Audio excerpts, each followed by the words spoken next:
Moonlight pooled across the frost-rimmed stone of the Ares crescent chamber, tracing pale lattices over banners stitched with falcons and stars. Sansa Stark stood in the hush, breath low, gloved fingertips resting on the carved window arch. Beyond, the sky unfurled in black silk spattered with diamond shards, and the lamplit villages of the Vale glittered like scattered embers far below. Wind curled through the throat of the castle, carrying the faint whistle of distant mountain snow. She closed her eyes, steadied herself, and tasted the chill. In it lay the promise of endings. She had studied endings since childhood, though in songs they wore sweeter faces. In Winterfell, the singers taught her that treachery was punished by bold knights and valor crowned the innocent. Yet the world had prized those verses apart and slipped a dagger between their seams. Her father's gentle baritone had been silenced, her mother's arms emptied of warmth, and the songs had dissolved into screams beneath a crimson sky at King's Landing. There she had endured, pliant and silent, while the lion's cubs sharpened claws upon her heart. Later she had fled that menagerie and taken shelter beneath Littlefinger's wing. A wing of iron, barbed and gleaming, offering solace at a price no child could measure. Now, after months of climbing cold stone steps and colder court intrigue, she understood what the singers never told. Endings were crafted, not granted. Tonight she would craft one of her own. Footsteps echoed behind her, measured, soft as cat paws upon fresh powder. Lord Peter Baelish moved like a shadow stitched with silken thread, every fold of his sable doublet precisely tailored, every hair precisely in place, a phantom stitched to perfect poise. His smile arrived in the room before his words, sly and brittle. "My lady," he murmured, voice just above a whisper. "The moon does suit you so." Sansa turned, letting the pale light strike her face at an angle that carved innocence into her bones. She had practiced that angle in a looking glass, searching for the child he believed still malleable. "I could not sleep," she said, allowing a hint of tremor into her tone. "The winds sing too fiercely." Littlefinger advanced, gloved hands folded behind his back. "Storms gather, yes, but within these walls you are safe. You have me." His gray-green eyes flicked over her, a hawk marking a mouse, or so he imagined. She dipped her head, auburn hair spilling like copper wine over one shoulder. "I know." She let silence bloom, then added, "I brewed mulled wine to ease the chill. Will you share a cup before bed?" Peter's brows lifted in polite surprise. A performance, she knew. How thoughtful. Very well. They crossed to a sideboard where 2 cups of white porcelain steamed beneath a silver lamp. She poured from a small ewer. The crimson liquid coiled into each vessel, catching the flame and glimmering like ruby glass. In her palm, concealed by the polished pitcher, a shard of colorless crystal trembled. Ground finely, it resembled frost, tasteless, dissolving upon the tongue. A maester of the fingers had once shown Peter such curiosities, remarking how a mere pinch could hush a strong man's heart in sleep. Littlefinger had repeated the story to her on a night when he believed her trust absolute. It had taken months to steal the right vial from the maester's satchel, months more to measure courage against consequence. Now she tilted her wrist, dust sifting into Peter's cup like winter's first breath. She masked the motion by refilling the ewer with wine. They lifted their cups. He watched her drink first. She allowed herself the merest sip, bitter and thick.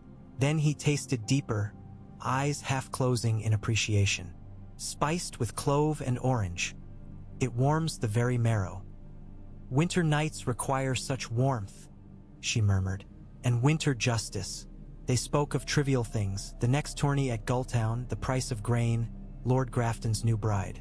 Seconds stretched into minutes, each heartbeat drumming within her ears, while she observed the subtle slackening beneath Peter's eyes, the way his fingers rested heavier upon the cup.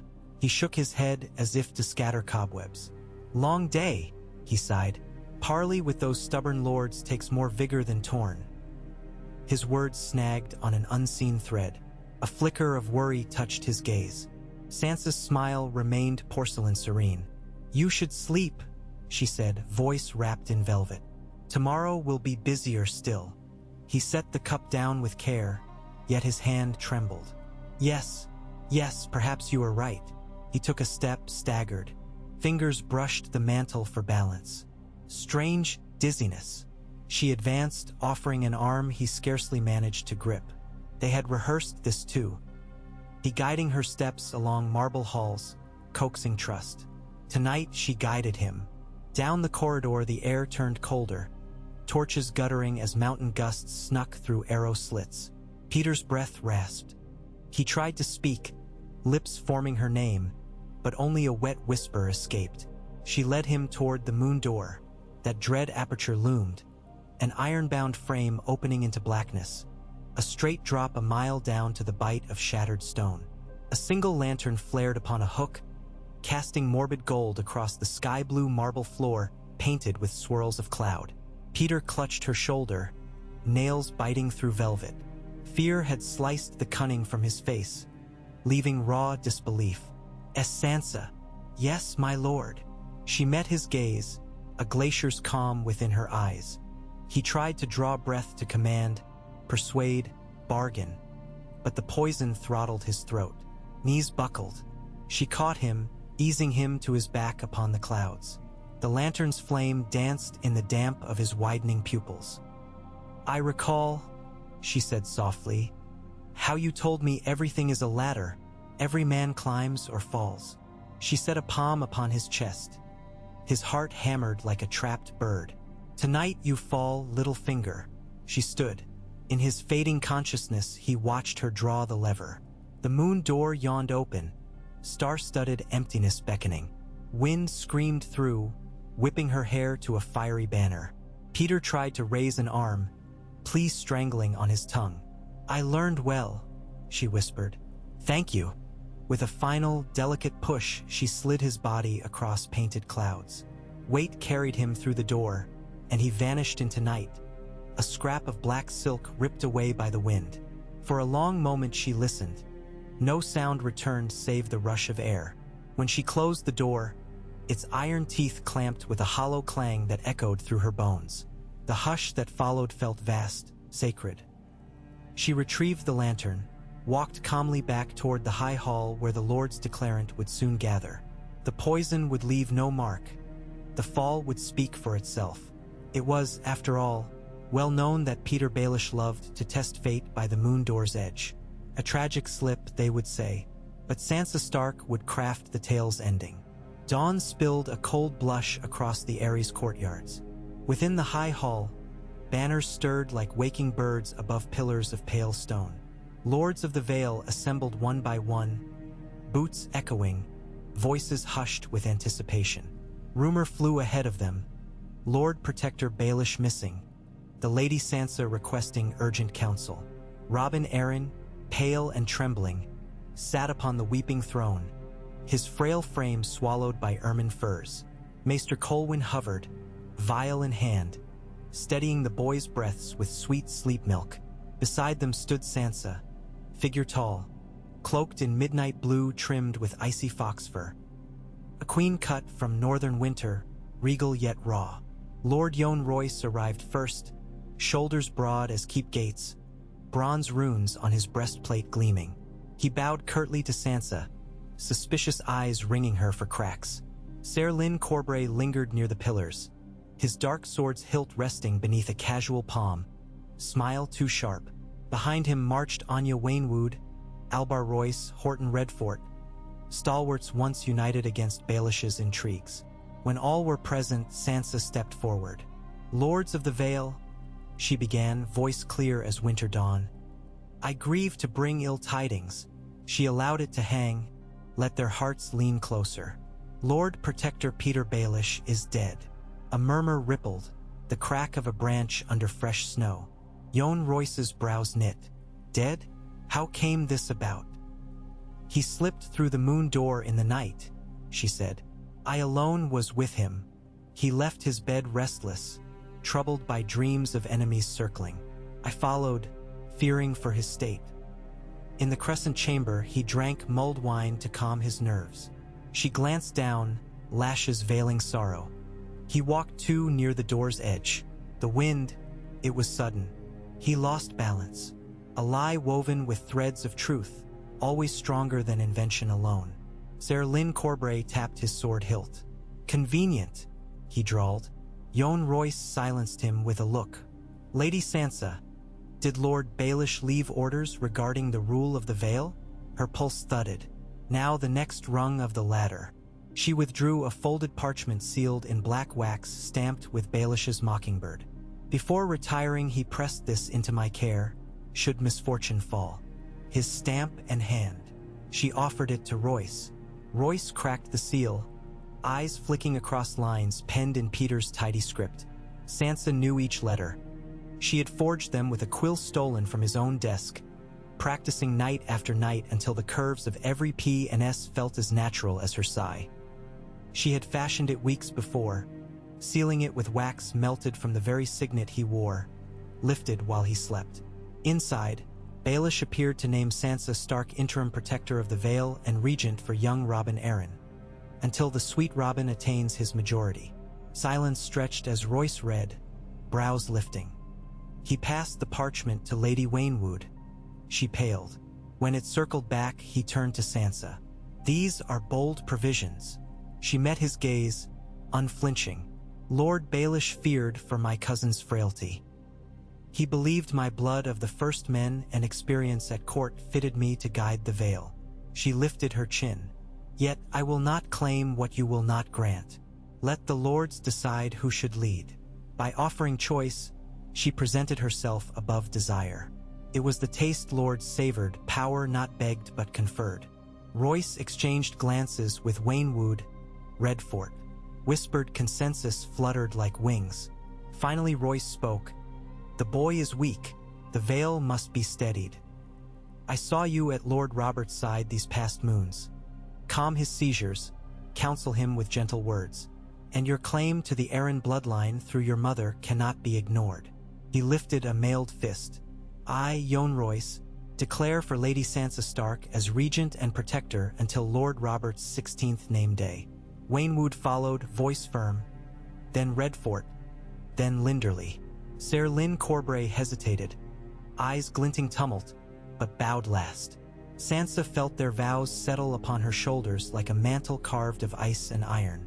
In that instant, the girl who had once dreamed of lemon cakes and songs died a quiet death. In her place rose the Lady of the Vale. Days spun into weeks. Snow scythed across the passes, sealing the airy high above cloud seas. Within, Sansa molded power as a potter molds clay warmed by the kiln. She began with Robin. Each dawn she visited the sickly boy's chamber, reading tales of valiant falcons and gallant kings. She fed him warm broth and coaxed him to swallow Maester Colwyn's concoctions of iron and nettle. She walked him along the high hall colonnade, arm beneath his whenever tremors struck. She praised each step and tamed each petulant whine with patient strokes of his hair. Gradually, the boy's fits waned. His eyes, once clouded, brightened at her arrival. Meanwhile, she convened the lords, delegating tasks that kept them too busy to plot. Lord Royce oversaw defenses along the Bloody Gate. Waynwood audited grain levies. Redfort drilled garrisons. She encouraged healthy rivalry, each lord eager to outdo the rest in loyalty to the regent. Letters flew to Gulltown, ordering shipyards to craft new dramens emblazoned with falcons grasping direwolf paws. A sigil of unity she claimed Robin designed. Yet outside stone walls, winter claws tightened. Refugees from the Riverlands fled raider bands, beseeching the Vale's gates. Sansa recalled the faces of small folk burned in Lannister wars, and decreed that grain stores be opened, tents erected in the lower hamlets. She walked among them, cloak dragging in slush, listening to grief, promising shelter. Word spread. The Wolf of Winterfell guarded the Vale's gates. Within her solar, parchment piled, petitions, trade ledgers, spy reports from the fingers. She learned to read them as Maesters read constellations, discerning hidden currents. A cobbler's complaint about tithes revealed a corrupt port levy. A bard's song hinted at ironborn raiders stirring along the narrow sea. Sansa dispatched riders to Lightfoot Keep, shoring watchtowers, rewarding the bard with silver. At night she stood upon a frosted balcony, gazed sweeping peaks ablaze beneath moonlight. Alone, she allowed memory to uncoil. Her mother's laugh amid Winterfell's courtyard, Arya's scowl, Bran's eager questions.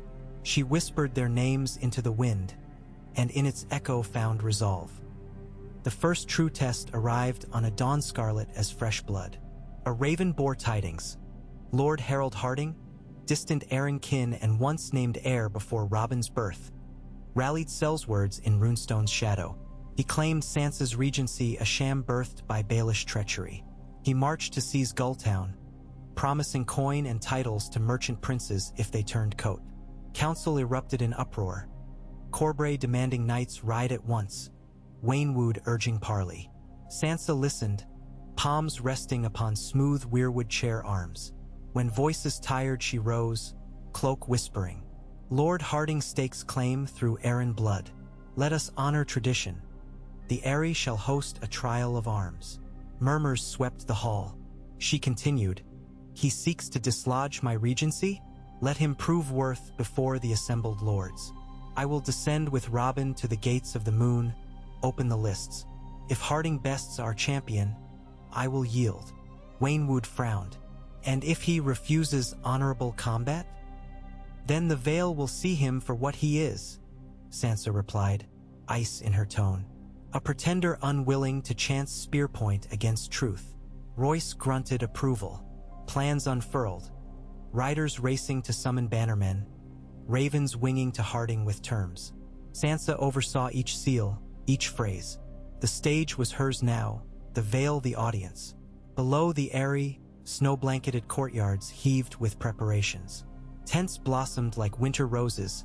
Smiths rang hammers upon steel. Cooks stirred cauldrons of barley stew for 500 gathered knights. The trial of arms drew nobles and small folk alike, all curious to witness the red-haired wolf queen and the boy lord descending from their sky castle. Sansa rode at the head of a procession, astride a white palfrey whose mane she had braided with blue silk. Robin followed in a gilt carriage, guarded by Royce's bronze-clad men. Trumpets keened as they emerged through iron gates, banners snapping. A dire wolf entwined with falcon set against snowfield blue.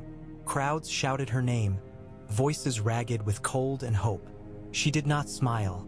A queen shows kindness sparingly, yet she let her gaze linger on faces, imprinting loyalty's price. In the training yard she greeted Ser Gawain Marble, champion of Gulltown. Broad, stern, loyal to Harding by oath yet swayed by coin. She offered him release from service should he lay down arms this day. He knelt, swore fealty to her banner. Rumor sprouted like spring grass. Harding's knights defected for the lady's cause. On the third morning Harding crossed the bridge of dirt between ridges, 600 Selzwards at his back. He rode a dapple gray, armor polished to mirror shine. Before gathered lords, he dismounted, helm tucked beneath arm. His smile was courteous, but his eyes measured Sansa as butcher measures calf. Lady Stark, he announced, voice projecting.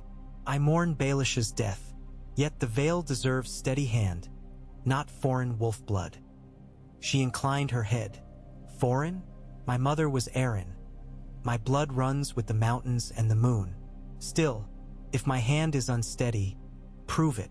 She gestured to the tilting lanes. Single combat, your strength against the Vale's choice. Harding glanced to his captains. Then he laughed, a rich baritone rolling across snow. Very well. Who champions your claim? Ser Bran's John? Young Corbray. He scanned the assembly. Sansa raised a gauntlet hand. Ido. Gasps flurried. Royce stepped forward. My lady, this is folly. She faced him. I am regent by the Lord's will. Let the Vale witness my resolve. I will not hide behind men. She unfastened her cloak, revealing mail of fine black links layered beneath a fitted surcoat embroidered with dire wolf and falcon. The smiths had shaped it to her frame in secret nights, each ring a prayer of iron. Harding's expression flickered. Surprise, amusement, perhaps fear. You bear a wolf's courage, but I bear a knight's blade, he warned. I learned blade and courage from survival, she replied. "Shall we?" They met upon packed snow ringed by pine torchlight. Harding wielded a long sword balanced for reach. Sansa drew Needle's son, the northern steel Jon once gifted her before war parted them. She felt his memory steady her grip. At the horn's cry, Harding lunged, blade flashing like winter sun. Sansa sidestepped, cloak swirling, steel whispering across his pauldron. She had trained with Royce's arms master dusk till dawn, bruises painting her ribs. She knew her strengths lay in footwork, deception, speed. She wove between Harding's sweeps, nipping his elbow, carving shallow line across thigh. Crowds roared each time silver kissed blood. Harding's frustration simmered. He pressed harder, heavy arcs to batter her guard. Twice she parried, thrice, knees buckling. On the fourth he caught her vambrace, twisting. Pain flared, but she rolled, snow spraying. Rising, she feigned stagger, drawing him into overreach. His next thrust sailed wide.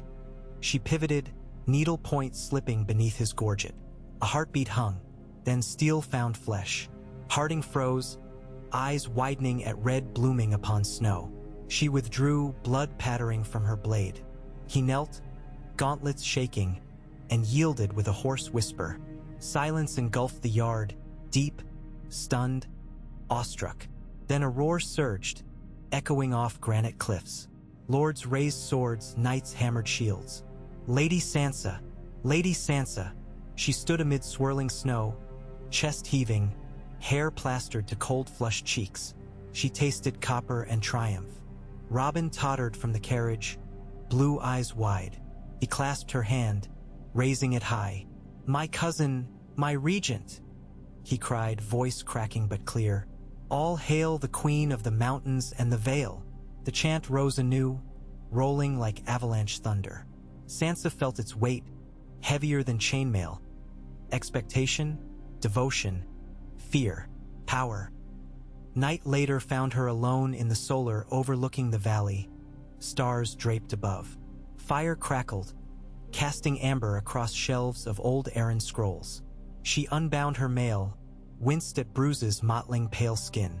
Yet pain felt distant, eclipsed by vision.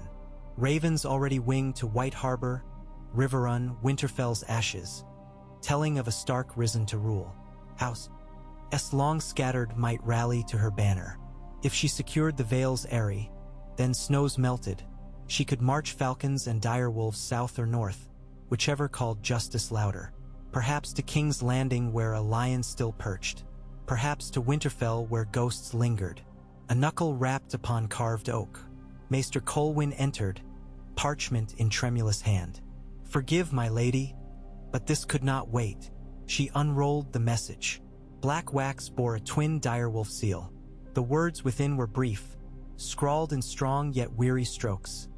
"Sansa, by the grace of the old gods I live. The north remakes itself, but we have need of you. Come spring, ride for Winterfell. Your brother Jon." Her breath caught, candlelight blurred. She pressed the letter to her heart. Images surged, Jon's arms warm around her after father's execution. The smell of snow-damp leather, the comfort of a brother's word. He called, she would answer, but she would not ride as frightened girl. She would ride as Lady of the Vale, cloaked in falcon feathers and wolf's fur, with nights at her back and storms in her eyes. She crossed to the balcony, gaze sweeping night. Somewhere below, Littlefinger's bones lay shattered, feeding mountain crows. A ladder, he had said. She had climbed it rung by rung. "Watch me now," she whispered to the wind, and the wind carried her vow across dark peaks toward the world beyond. Snowmelt dribbled along the giant's lance as spring teased the horizon. Sansa convened the Lords Declarant in the Round Tower, banners of each house draped behind their seats. Maps unfurled across oak, routes through the Bloody Gate, supply chains to Gulltown, treaties to barter with Manderly fleets. She listened, guided, pressed quills into hesitant fists. Word of her duel spread beyond the Vale, sung by minstrels in White Harbor taverns, whispered in Dragonstone's halls. Merchants bearing Myrish lace sought her protection. Spymasters offered secrets for her coin. An envoy from Riverrun knelt, beseeching alliance against the Riverlands' ravagers. She signed parchment with firm strokes. The Vale shall aid the Riverlands.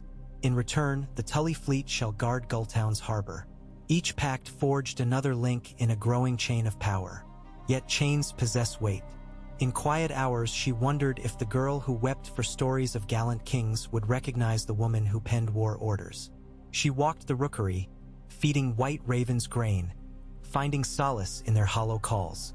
One perched upon her wrist, dark eyes glittering. She stroked its feathers, whispering Vala Morgulis.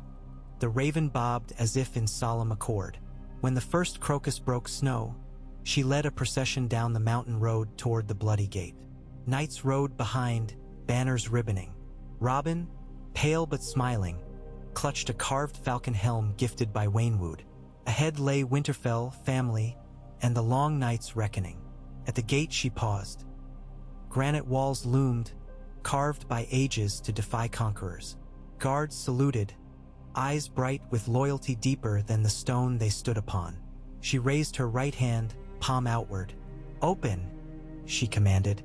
Iron portcullis groaned skyward, the path to the world beyond yond. She spurred her palfrey. Hoofs thundered, echoing off cliffs.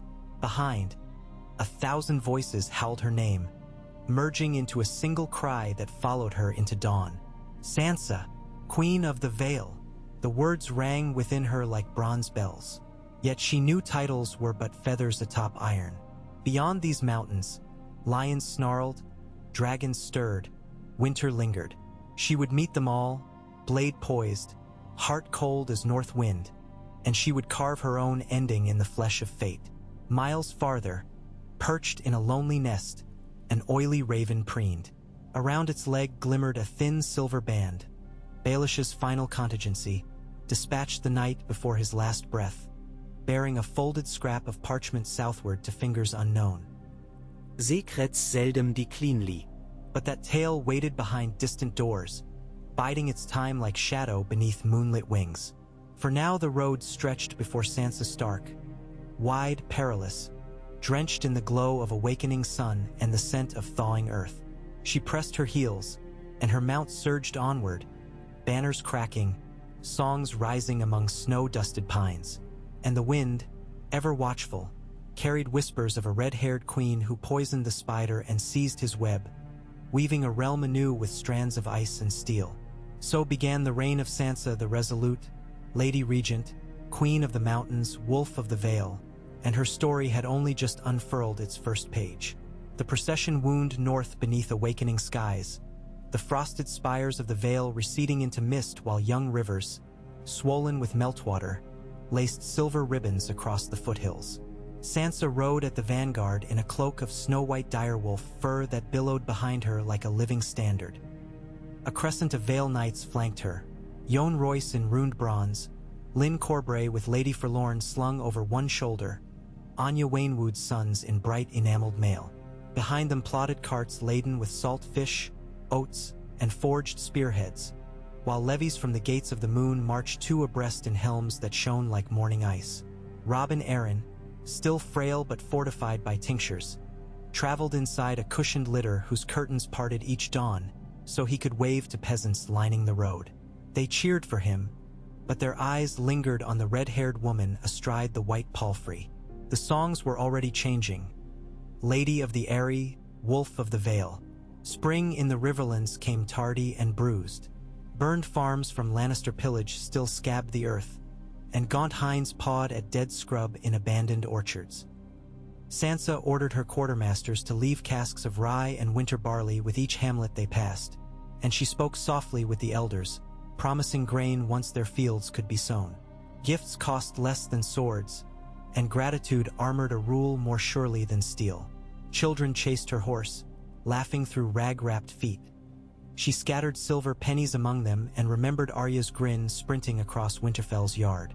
On the fourth week, they reached the Trident's fords where the air smelled of thawing mud and distant storm. Scouts reported a column ahead, banners of silver trout leaping red. Edmure Tully himself rode at its head, cheeks wind-chapped, his young wife Rosalind bundled in furs behind. At their rear strutted a speckled horde of river knights, some in patched mail but all riding proud.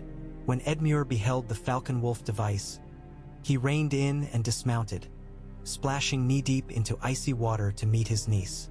"My lady," he said, voice thick. "It seems a Stark after all leads the North and the Vale." He knelt despite the chill. Sansa swung down, clasped his shoulders and pulled him upright.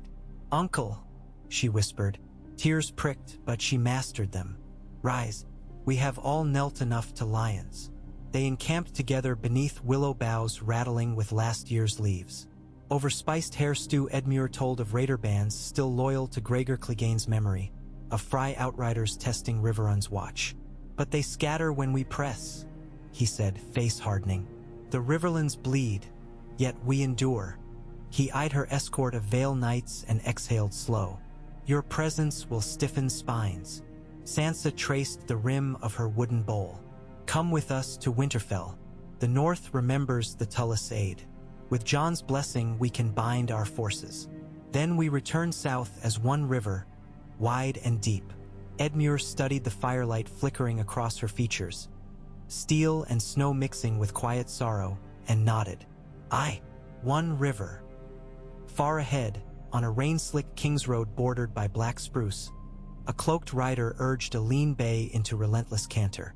The saddlebag at his hip bore the sigil of the mockingbird sewn beneath the V of a lavender scarf. Dawn's first beam caught the wax seal of a letter, its edges worn soft by gloved fingers. The rider spared it a glance, Peter Baelish's final gamble, and spurred on. Down muddy cutbanks, through torchlit way stations, he followed a path of ashes and coins toward the capital where a queen with lion's eyes sharpened knives of policy. Each night he burned another in's common room with wine-thick tongue. Talk of a red-haired temptress poisoning gracious Lord Baelish. By the time he crossed the Blackwater ferry, the rumor rode at his side like a banner invisible yet loud.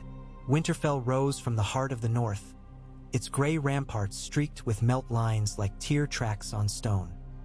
Steam drifted from the hot springs coiled beneath its courtyards, ghosting skyward to mingle with gull cries. Sansa had dreamed of this sight until memory blurred, yet as she crested the last ridge a hush stole her breath.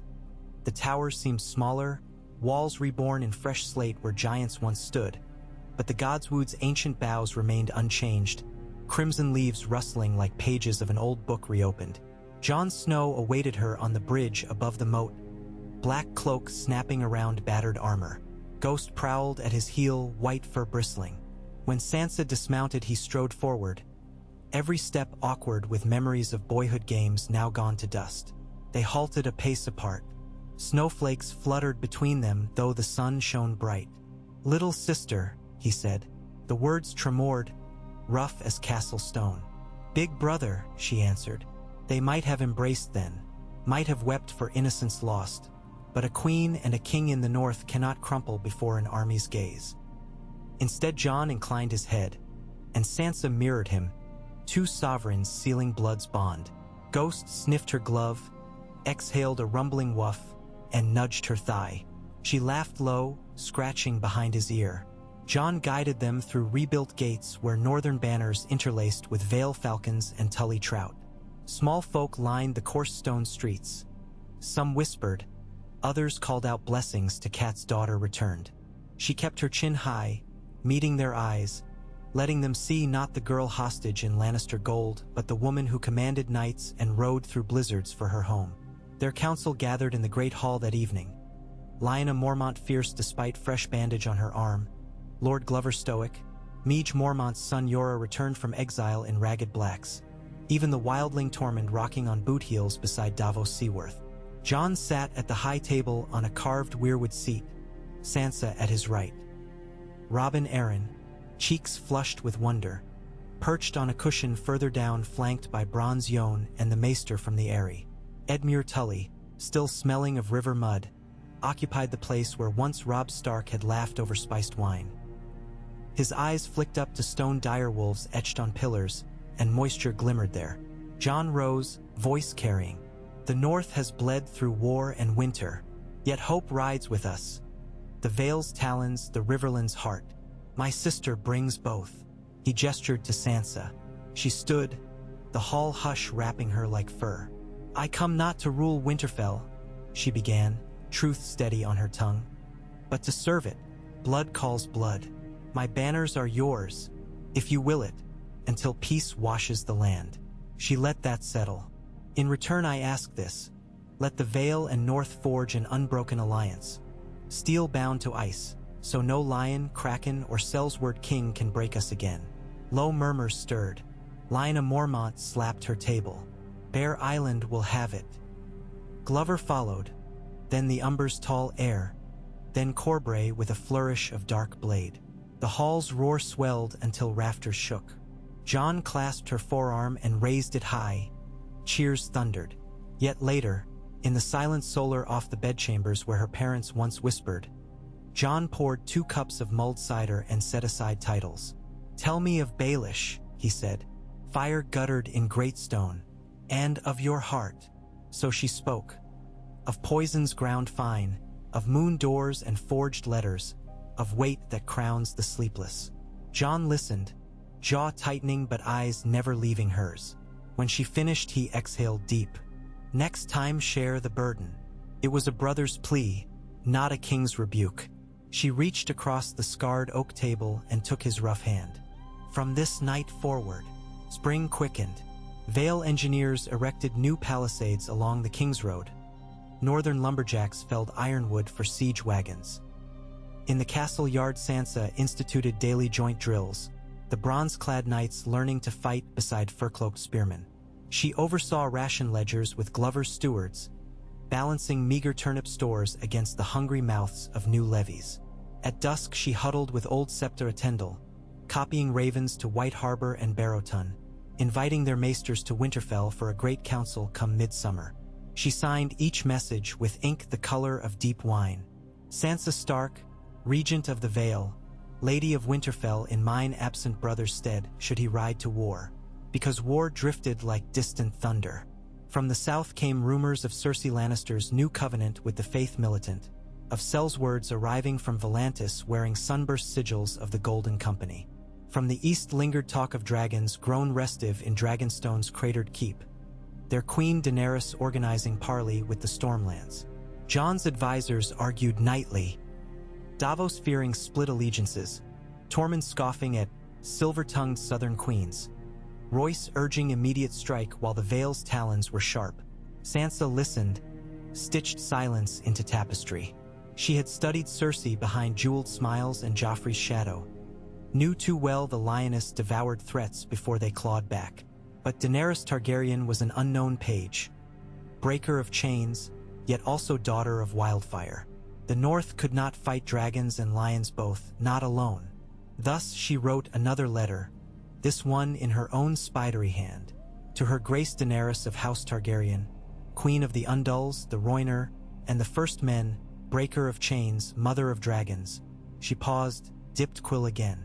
"I know what it is to burn chains, though mine were of silken lies. The North and the Vale wish only to guard their people and the realms of men. Let us speak beneath the heart tree of Winterfell before the lions roar. I offer bread, salt, and honest counsel. In return, come in peace, your dragons tethered not by iron but by mercy. Together we might break more than chains. We might break the wheel that grinds good folk to bone dust." She sealed it with wax impressed by the intertwined sigils of wolf and falcon, then pressed the parchment to her lips in silent prayer to the old gods for wisdom, and to the new, that Daenerys answer kindly. It was while ravens took wing that Baelish's silver-banded bird fluttered into the Red Keep's rookery. Queen Cersei read the scroll thrice beneath golden candlelight, lips curling. Ser Qyburn lingered by the window like a pale spider, black eyes glittering. "So the Stark girl plays queen," Cersei mused. "And poisoning? How quaint. I taught her well without a single lesson." She held the parchment close to the flame until edges brown crinkled. "But a ladder built of corpses stands only until a stronger gust blows." She pivoted toward Qyburn. "Send whispers to Gulltown. We will learn which knights follow a child of wolves. Whisper too to the phrase. Perhaps enough coin will pry their daggers from dull scabbards. The North recalls the red wedding's bite."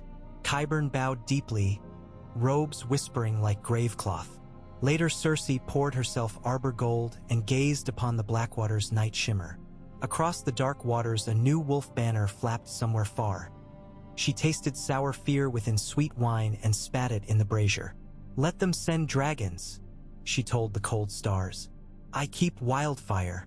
In Winterfell's godswood, candle lanterns swayed from frosted limbs, casting pools of ochre over the heart tree's weeping face.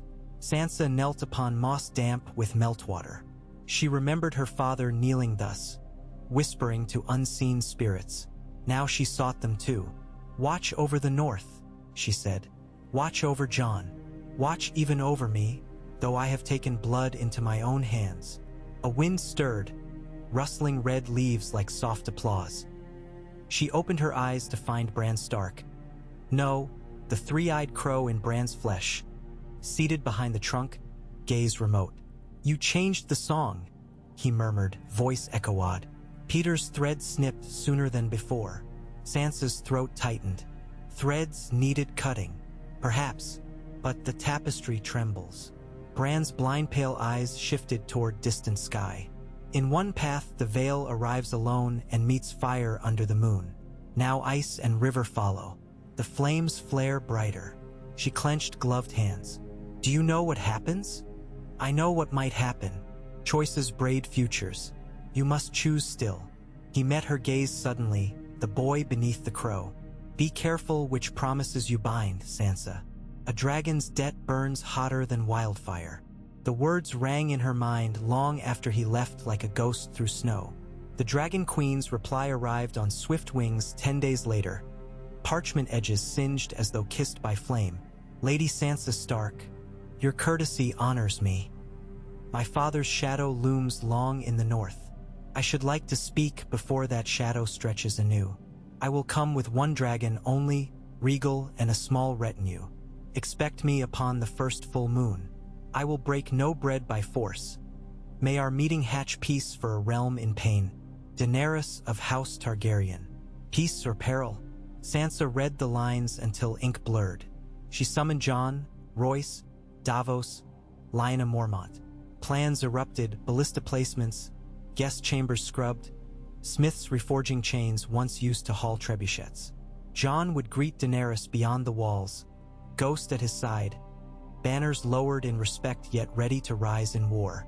Privately, Sansa directed Maester Colwyn to prepare subtle drafts.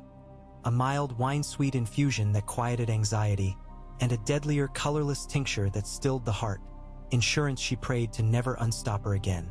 On the eve of the full moon, Winterfell's courtyards thronged with lanterns like fireflies pinned in glass. People craned necks skyward, murmurs knitted into hush. Then breeze shifted, warm for spring, tinged with sulfur. Aurora rolled across the ramparts, and Regal emerged from Cloudbank, emerald scales glimmering argent beneath moon's crest. His wings beat thunder, scattering frost from rooftops. He spiraled once above the godswood, then settled with surprising grace upon the wide northern field. Snow billowed at his landing, but stewards armed with buckets doused stray sparks before they caught thatch. Daenerys descended a rope ladder draped along Regal's neck, black leather fluttering. At her back marched Missandei with parchment satchels, Grey Worm in immaculate armor, Tyrion Lannister cloaked in wolf fur trimmed crimson. Watching from the battlements, Sansa felt her pulse quicken at the dwarf's familiar smirk.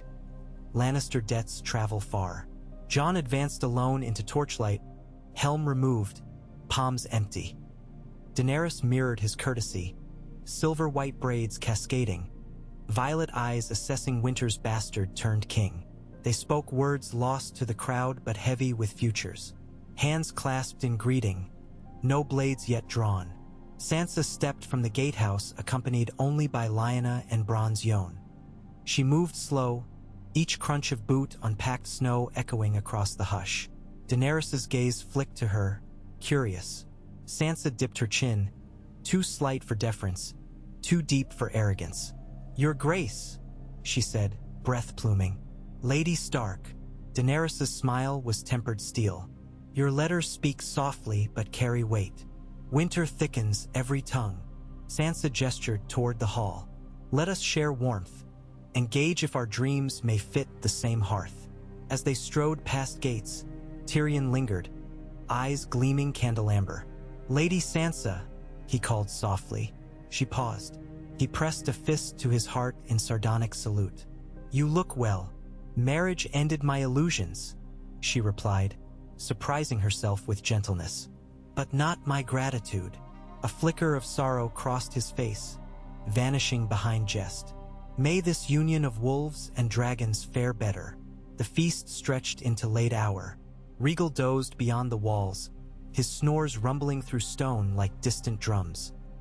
Inside, long tables groaned beneath smoked salmon, neeps, marrow pies, and Dornish pomegranates gifted by Daenerys.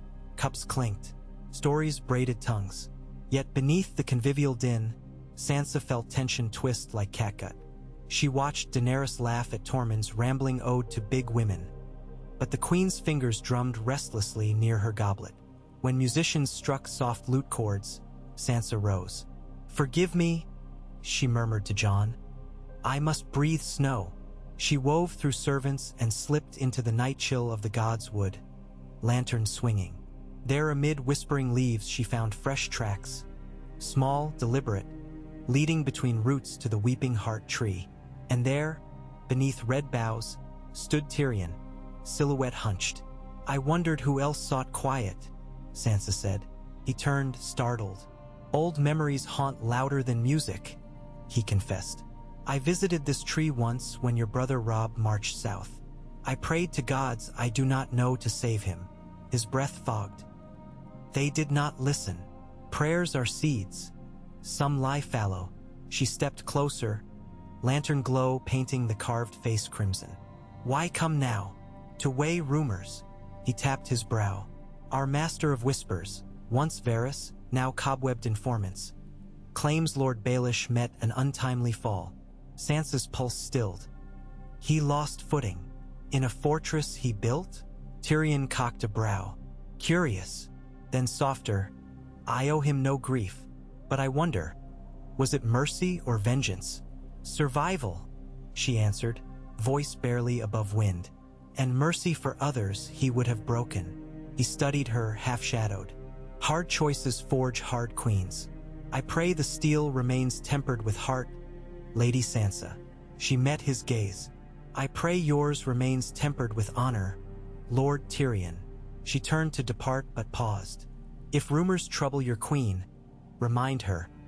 Wolves bite only when cornered. Back in the hall, she found Daenerys standing alone beneath a banner bearing the flayed man of House Bolton. War spoil repurposed into a torch tapestry. The queen traced the charred edge with slim fingers. They burned this hall, Daenerys said, sensing Sansa's arrival. Her voice held sorrow rather than fear. Then you rebuilt. Stone endures, Sansa replied. Memories too. She glanced at the Dragon Queen's profile, angry and determined. Tell me, your grace, if you sit the Iron Throne, what becomes of North and Vale? We break the wheel, Daenerys answered, eyes aflame.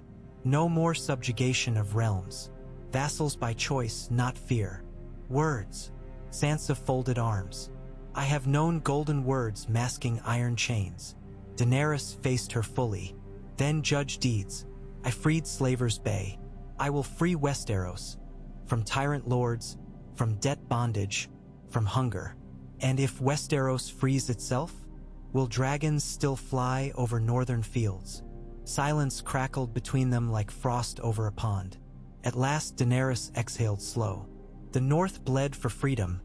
I will not revoke it. Bend the knee or stand beside me unbowed, so long as we stand together against those who shred the innocent. She extended a hand. Join me. Sansa looked at the offered hand, slim, yet calloused by storms. She thought of Bran's warning, of Baelish's lessons, of Ghost dozing at hearth while a green dragon warmed earth beyond the walls. She thought of children singing her name in ruined villages and of wildfire stockpiled beneath the Red Keep. Finally, she laid her gloved fingers over Daenerys's. Prove to my people that dragons guard, not rule, she said. And we shall ride with you. She squeezed, firm. But betray us and winter itself will rise in your path.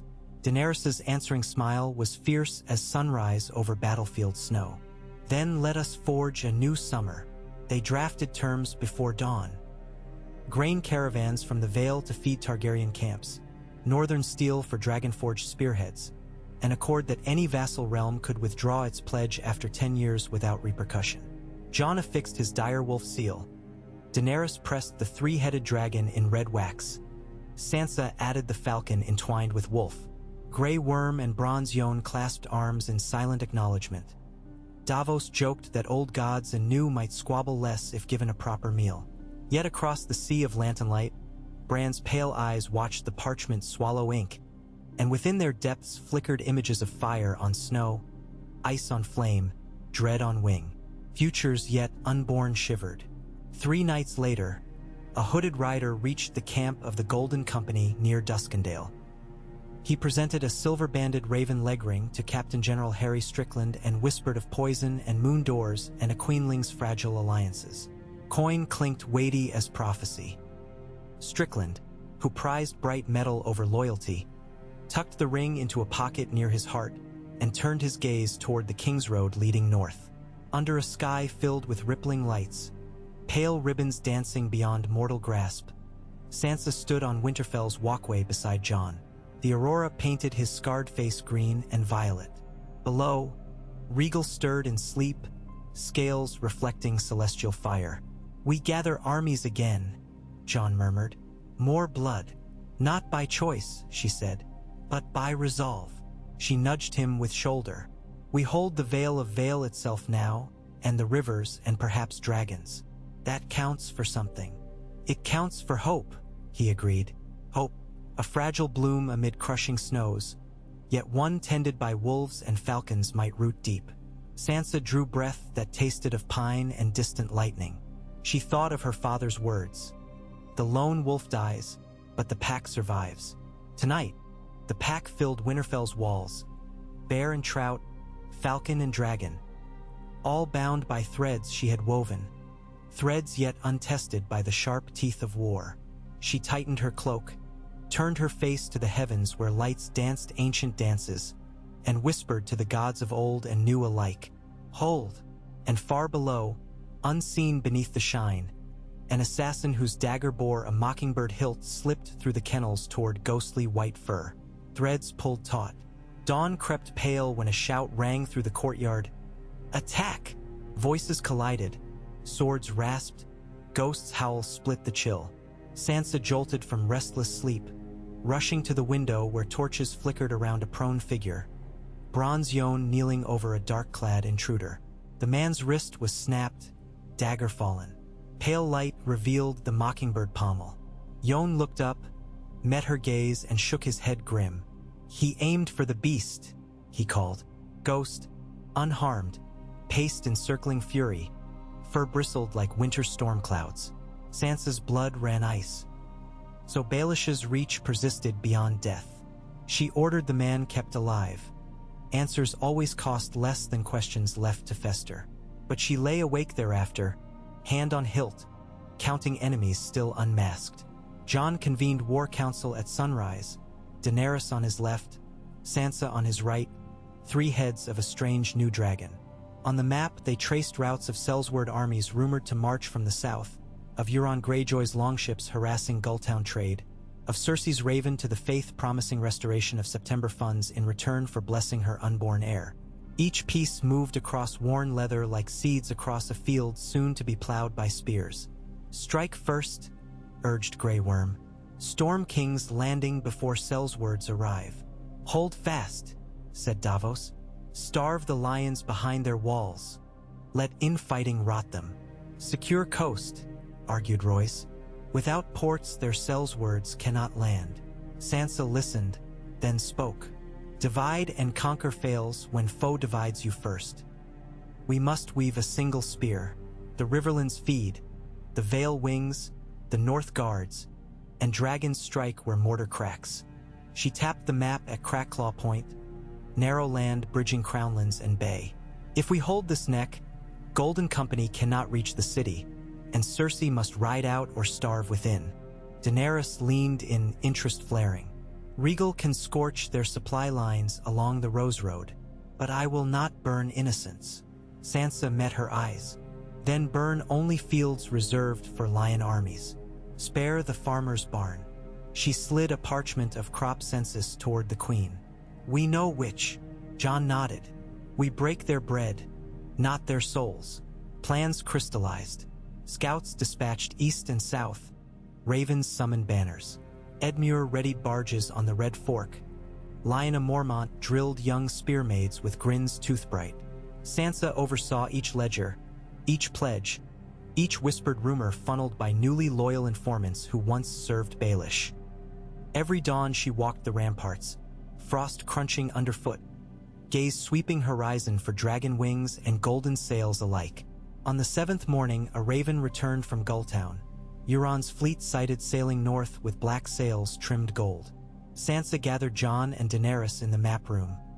The queen dispatched Rhaegal at once, climbing leather harness with Grey Worm at her flank. The dragon's cry split clouds, and scale-bright shadow fell over ridged peaks as he soared southeast. Sansa watched from a tower slit, heart hammering. War had begun, born not by her choice but by wind and fire and blood feuds older than her cradle songs. Yet she would meet it not as pawn but as player. She descended the stair and summoned quills, ink, and messenger riders. Orders must fly faster than wings of war. That night, as banners snapped crimson beneath waxing moon, a messenger from the dungeons arrived at her solar. The Baelish assassin had broken under Royce's questioning. His confession spilled across parchment now trembling in Sansa's hands. Instructions to kill the direwolf, sow terror, leave Mockingbird dagger to brand the queen a liar and murderess, financed by whispered promise of gold equal to a small keep, gold sealed by lion signet. Sansa folded the parchment, flame shivering in her eyes. She strode to Jon's chambers where he sharpened Longclaw before firelight. Wordless, she tossed him the confession. He read, jaw clenching. We ride south, he said. Soon, she answered. But first send a raven to Storm's End. The Baratheon bastard Gendry holds it now with Smith's hammer and old oaths to you. If he joins, we flank Cersei's coastline. Jon considered, then nodded. Good. What of you? I returned to the Vale. She saw his protest rise and stilled it with raised finger. If Euron slithers past dragons, Gulltown will burn. I must protect our flank. She swallowed. And remind the Lords Declarant why they chose me. Jon's dark eyes softened. Be wary, little sister. She allowed herself a small smile. Wolves travel far but always find their den. She clasped his forearm. Hold Winterfell until I return. Before dawn she mounted her white palfrey, cloak lined with new mail, Corbray and 100 knights riding vanguard. Robin pressed a falcon-etched brooch into her palm. For luck, he whispered, voice steady for once. Bran watched from ramparts, eyes distant. She thought she glimpsed pride between the fog of visions. Daenerys descended from Rhaegal's saddle, smear of sea salt on brow. The Kraken flees, she reported. We broke half their masts. She gripped Sansa's wrist. I will scorch the path ahead if needed. Sansa squeezed back. Guard the north while I guard your shore. They exchanged nods, queens of fire and frost. Then Sansa swung into saddle and thundered through the open gates, banners streaming behind like comets. She did not look back. The road twisted east into stands of snow-pale birch, sunrise igniting sky to rose gold. Around her clattered shields freshly painted, the intertwined sigil of dire wolf and falcon. It glimmered like promise. Miles ahead, at edge of light, she pictured jagged airy peaks rising through memory. Beyond them waited gull-cry harbors, cunning merchants, and perhaps enemy sails black as grief. But she feared none.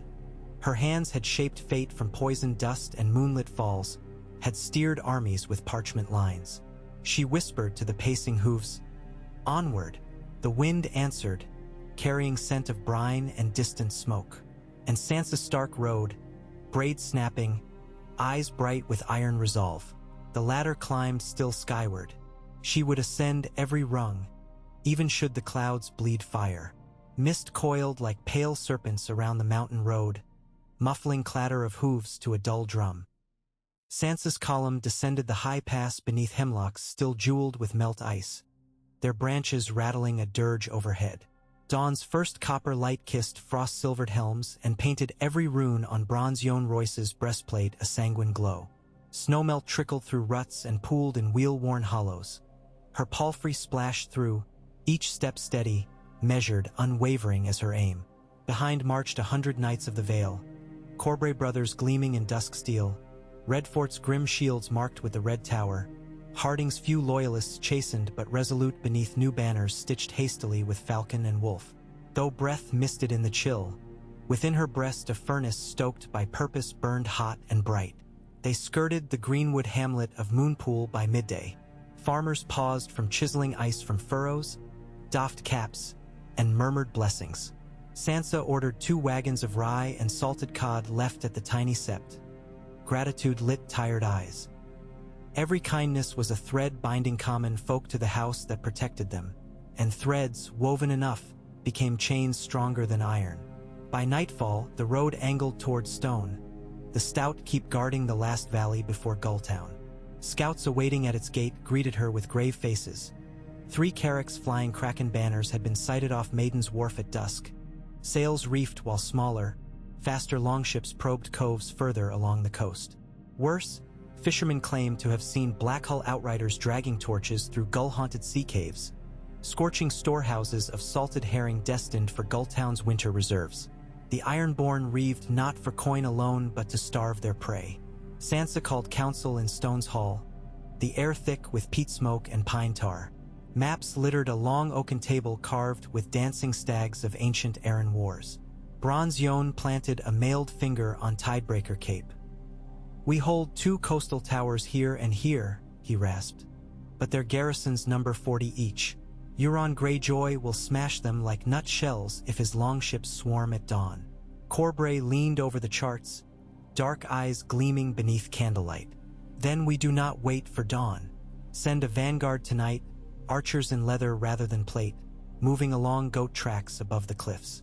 Let's string lanterns behind the ridge to mimic campfires and lure the kraken into shallows at high tide. They run aground, we rain pitch." Sansa listened, measuring risk against reward. They possessed scant pitch, and archers on cliff spines risked being swept by sudden gales.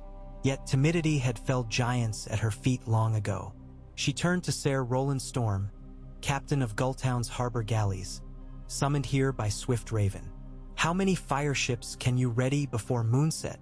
"3, my lady," Roland answered, scarred face flickering orange. "Old hulls loaded with pine resin and chicken grease. They won't sail straight save on an ebbing tide, but set afire they'll make a fearsome drift." "Drift them at the flagship," Sansa commanded. "Corbray's archers will drive the krakens landward. Our fireships cut off their retreat." "Bronze Yohn." She met the old knight's hawk-like gaze. "You and I will take the center with the heavy horse at dawn. When they scramble for footing, we hammer." Royce's beard twitched with a grudging smile. "A bold pincer. I'll ride before first pink." The plan set, she dismissed the men but held Corbray back. Once the chamber emptied, she spoke in a low hush. "Your blade hungers for ironborn skulls, Ser Lyn, yet I need cunning as much as steel. Intelligence reached me on the road. A Golden Company dispatch rider crossed the fingers 3 nights past bound for the Eyrie. If Sel's words conspire inland, I must know. Take 5 men, ride the hidden mule path through Red Song Valley, and intercept any messenger wearing the golden sunburst." Corbray's smile curved like a blade unsheathed. "Lady Forlorn has tasted kraken blood before dawn.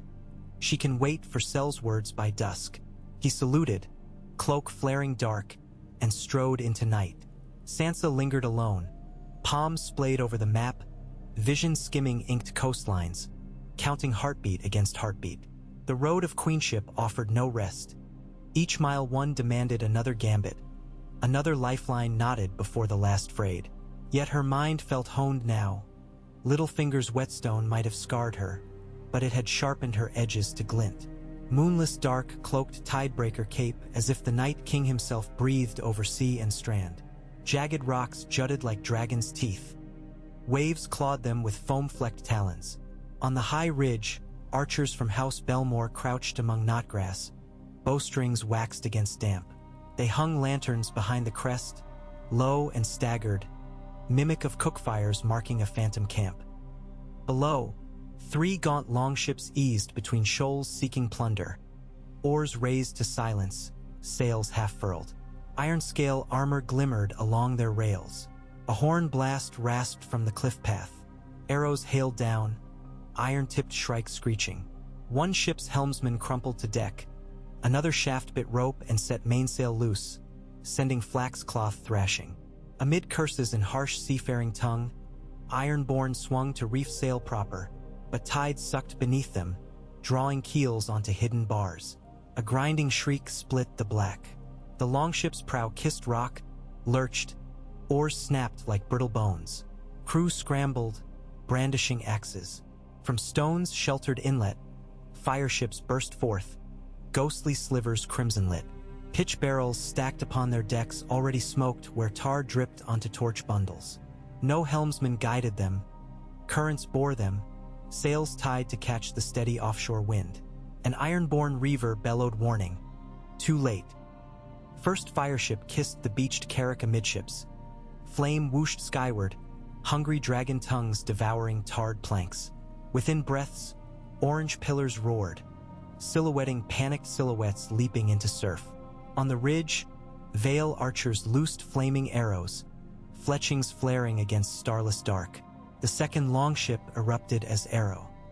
Fell into open hold stacked with pilfered fish oil. A fireball billowed, scattering ash across foam. The smell of burning herring and pine tar choked the wind. At silver-gray dawn, heavy horse thundered from the goat track behind, Royce's bronze knights bristling. Ironborn survivors slogged onto gravel beach, armor water-heavy, just as lance points glinted. Charging destriers crashed into their loose shield wall. Royce's hammer sang, flattening helm to skull. Vale banners snapped overhead, falcon devouring kraken. Sansa rode beside him, needle sun in hand. She sidestepped a wild axe swing, turned, and slipped steel beneath an iron-born gorget. Blood sprayed black under rising sun. Another fell to her horse's forehooves. She fought not with frenzy but with cold memory. Harding's duel, hunger of eyes in Lannister court, father's head on spike. Each thrust answered a ghost. It ended swiftly. Of 50 raiders, 8 crawled breathing. They knelt bound, salt-crusted hair clinging to faces as Vale levies stomped dying embers. Royce approached Sansa, helm under arm. Victory, my lady. Gulltown's harbor safe for now. She surveyed charred hulls smoking like pyres. Send 2 prisoners south in chains atop their wreckage. Let them drift to sea. To carry word the Vale does not bend. She pivoted to the others. The rest we keep. Ironborn no tides and reefs. They'll chart us safe channels. As dawn brightened, gulls wheeled overhead shrieking. Sansa wiped bloodstain from her gauntlet and tasted the brine-laden air, half triumph, half warning. 3 days later, she reached Gulltown's high bluff. The port sprawled beneath in labyrinth of masts and gabled rooftops, gulls bickering over fish guts strewn on wharves. Smoke rose from a dozen torch storehouses, wounds of Euron's earlier raids. Dockworkers halted to gape at the column of knights trotting through the market. Cheers swelled when they recognized Royce's bronze runes, but louder still when whispers reached that Lady Stark herself led. She convened Gulltown's merchant princes in the solar of House Grafton's Seaview Manse. The marble floor still bore scorch marks from Greyjoy raiders, a reminder vivid and pungent. Lord Oric Grafton, stooped but keen-eyed, spoke for them. "Your Grace," he began. She noted the use of grace, not lady. "Iron sacks our warehouses, Sells words rove our roads. We beg the Ares shield." He gestured to ledgers piled like tombstones. "Trade with bravos and pentos falters. If coin bleeds away, so will loyalty." "Then we staunch the wound," Sansa replied. She unfurled a parchment. Daenerys' accord, signed in blood-red ink. She laid it upon the table where salt crystals clung to wood. In 2 weeks, a fleet from White Harbor will berth here with grain and ore. They will pay fair tariffs, not half again what you charge. In return, Gulltown refits their hulls and forges rivets for their anchors at cost. Profit lies in volume, not usury. A murmur rippled among merchants. Savings meant leaner purses short-term, yet secured traffic long-term. Sansa let silence press them until one by one they nodded. "And your war?" Lord Oric ventured cautiously. "Will you tax our coffers?" She met his eyes. "I tax loyalty. Those unwilling may see how well the Kraken respects neutrality." She shifted gaze to burned rafters. "The choice is yours." They chose swiftly. That evening, as she presided over refitting of Gulltown's battered galleys, Ser Lyn Corbray returned, cloak shredded, horse lathered. He slid from saddle before sheathing Lady Forlorn. Golden Company envoys captured. 2 dead, 3 surrendered. He tossed a leather satchel upon a provision crate. Blood speckled its flap. Sealed orders inside. They promise House Royce lands in the Reach should the Vale stand aside, while Sellsword's seat Cersei's babe. A boy they claim fathered by no man but promises. Royce growled, snatching the satchel. "Lies and bribes. Lies that may tempt leaner houses," Sansa said. She scanned the harbor where torches rimmed the dark water. "We answer with truth and iron." She turned to Corbray. "Well done." He inclined his head, but his usual smirk held fatigue. 2 friends slain by dearly. She ordered the envoys shackled in Gulltown's dungeon to await trial. Spies deserved rope. Yet from them she gleaned routes, muster points, numbers. 12,000 Golden Company Sellswords marshaled in King's Landing's shadow, awaiting Euron's battered fleet to ferry them. Euron's first raid at Gulltown had failed. He would double fury elsewhere. The realm trembled on cusp of wide fire. Ravens flew north with tidings of victory and warning of Sellsword plots. Jon's reply arrived 5 days later, borne by a white-feathered bird that pecked impatiently at the map table. Sansa recognized Davos's careful script. Frey's mass at the Twins, banners under Lannister gold, talk of forging new crossing north of Moat Cailin. We move to secure Neck.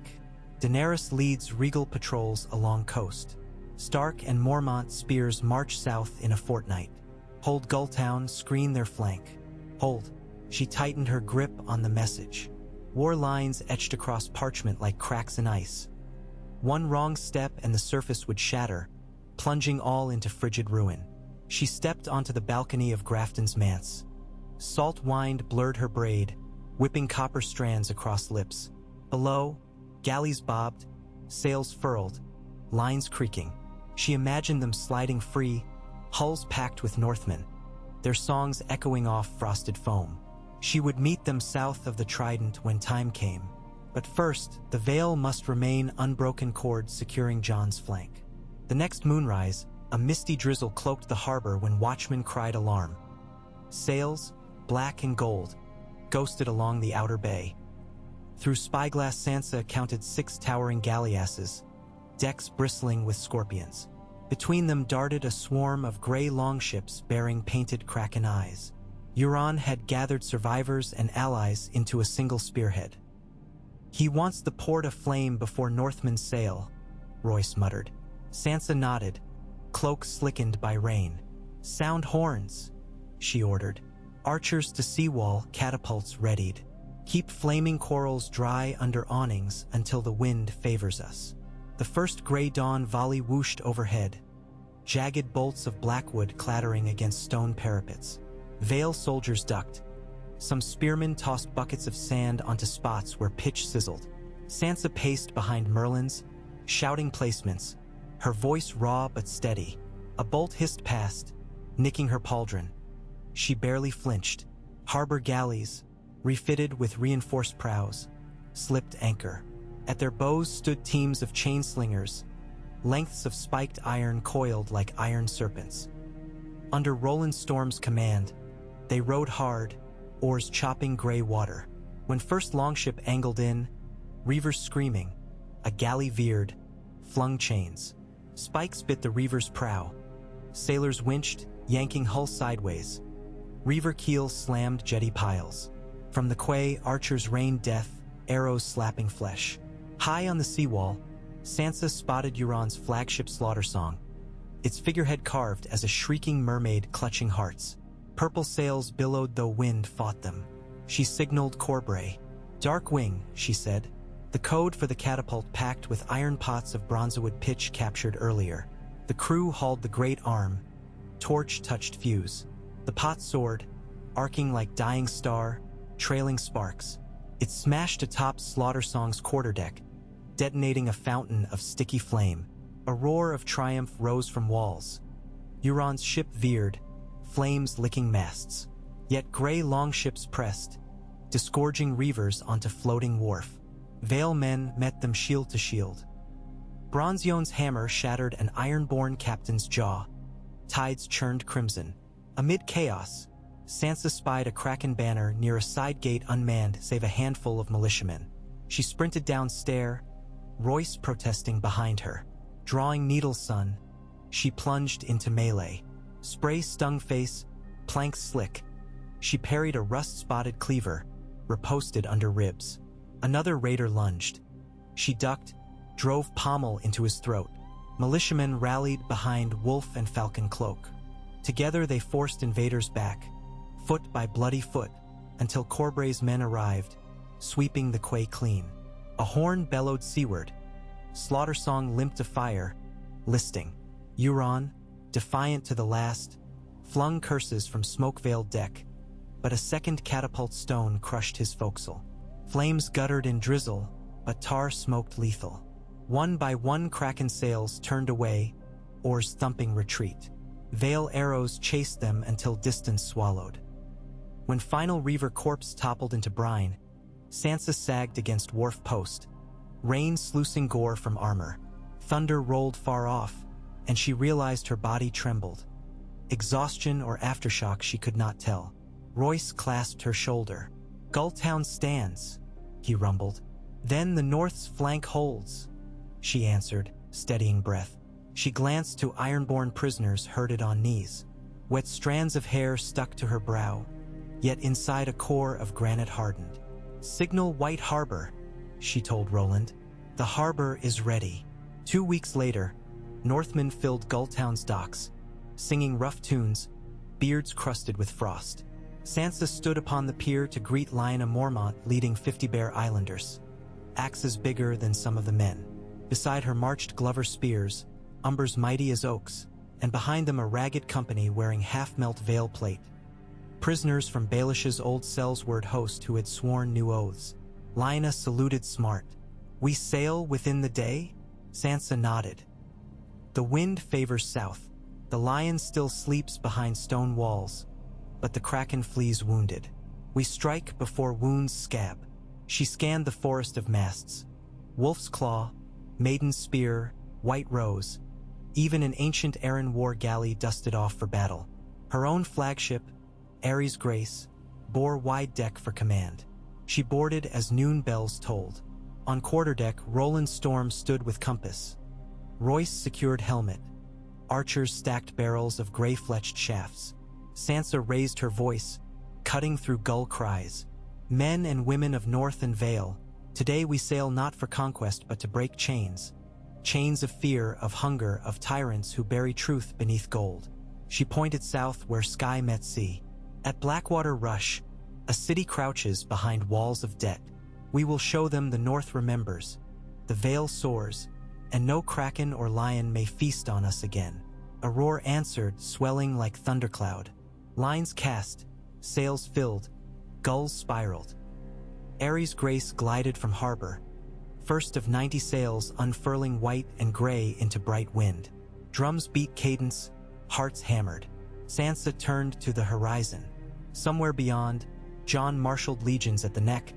Daenerys circled Ariel like vengeful comet, and a queen of gold plodded behind wildfire-laced stones. Threads of war tightened, but she felt them not as strangling cords, rather as fabric she herself wove, her fingers guiding shuttle. Storms dogged them off Crackclaw Point. black squalls that lashed masts and tested seams. Yet ships held formation, White Harbor shipwrights' handiwork. On the second night, word spread of lanterns flickering behind distant waves. A shadow fleet trailing. Sansa climbed onto forecastle, spyglass trained, but fog teased illusions. Royce urged caution. Corbray prowled decks restless as wolf. Sansa ordered double watch and signal bonfires along topmasts. Should the shadow prove enemy, they would blind it in night's eye. Fog persisted dawn to dusk, muffling world in gray hush. Bells rang half-hour to keep formation.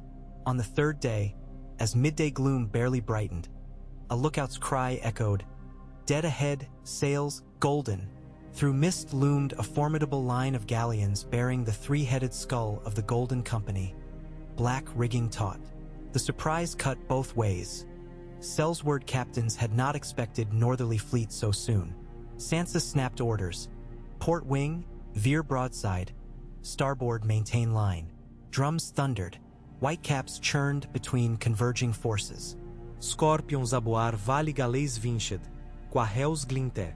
First volley took a Sellsword galleon's foresail, ripping sunburst pennant. Another pierced its tiller. The galleon slewed. Golden Company archers replied, shafts clattering rigging. A quarrel thunked into the mast beside Sansa. She flinched, drawing breath of salt and pine, then yelled for ramming speed. Ares Grace, narrower than enemy galleons but deep-keeled, surged. Chains clanked. At the perfect beat, Roland turned helm. Portside rams bit the wide belly of a sunburst ship, which splintered with gut-deep groan. Vale boarders hurled grapnels. Decks crashed together. Steel kissed steel. Sansa led over rail, Royce at flank. She parried a lacquered shield, slid blade into armpit, spun to guard her back. Rain burst from a sudden squall, drenching, slicking blood to rivulets. Thunder rolled overhead. Amid clash, she spied Captain in gilded cuirass hacking path toward her, curved saber swirling. He charged, thrust high. She blocked, sparks leapt. He pressed with muscle honed in Giskery pits, forcing her back to broken mast stump. She dropped low, kicked his knee, he staggered. She rose, driving point under his chin. Saber claterer. For Winterfell, she hissed, and he fell. Across decks, bare islanders roared, axes cleaving. Glover spears formed porcupine ranks, repelling counterboarders. After an hour of brutal struggle, the sunburst galleon listed, fires flickering within its hold. Vale crew cut grapnels, pushing free as flames wreathed masts. Another Sellsword vessel, seeing doom, struck colors. Its commander knelt before Royce, offering capitulation in thick Lycene accent. 3 more broke line and fled south. When fog lifted near dusk, 10 sunburst galleons smoldered or drifted rudderless. 5 had escaped. Vale and North lost 2 galleys to grapeshot and waves, but men pulled survivors aboard. Sansa surveyed the carnage, exhausted yet fierce. She had expected to skirmish, not to rupture enemy vanguard. Now their assault timetable lay shattered. She convened her captains that night within lantern-lit wardroom. Over maps damp with seawater, she sketched route. Slip behind Driftmark, join Jon's spears marching down Rose Road, encircle King's Landing before Sellswords regroup. Speed is our ally, she said, and fear our herald. Let rumors of Kraken felled and sunburst sunk ride the wind ahead. Royce stroked graying beard. We risk outpacing supply lines. Dragonfire clears supply lines, Corbray quipped, earning grim chuckles. Sansa tapped Driftmark. House Valerion's fleet lies here. If we present proof of Daenerys' accord, they may lend harbor for repairs and victuals. We sail at dawn. Dawn shimmered rose and gold as fleet rounded narrow straits toward Driftmark's chalk cliffs. Watchfires burned atop Castle Driftmark's lighthouse, but as they closed, sails bearing seahorse sigil emerged to greet, not bar. Word indeed had flown ahead. Lord Corlys Valerion's grandson Alan welcomed Sansa aboard the Silver Manta, hair pale as seafoam, cloak embroidered with pearls. Alan bowed low. The sea snake lent my sleeves boldness, he said, eyes bright. Any foe of the lions is friend of House Valerion. With safe harbor, wounded were tended, hull leaks tarred, casks replenished. Sansa spent each hour drafting letters, to Daenerys, detailing naval victory, to Jon, charting new rendezvous, to Edmure, ordering river barges blockaded against Lannister retreat. She sealed them in blue wax, knots of fennel for good fortune. On the second night at Driftmark, a raven arrived bearing Bran's own seal. Its parchment held sparse words yet heavy. Golden lions sow descent in Gulltown. Beware betrayal within Vale. A shadow of mockingbird flits still. Sansa reread until ink seemed bleed.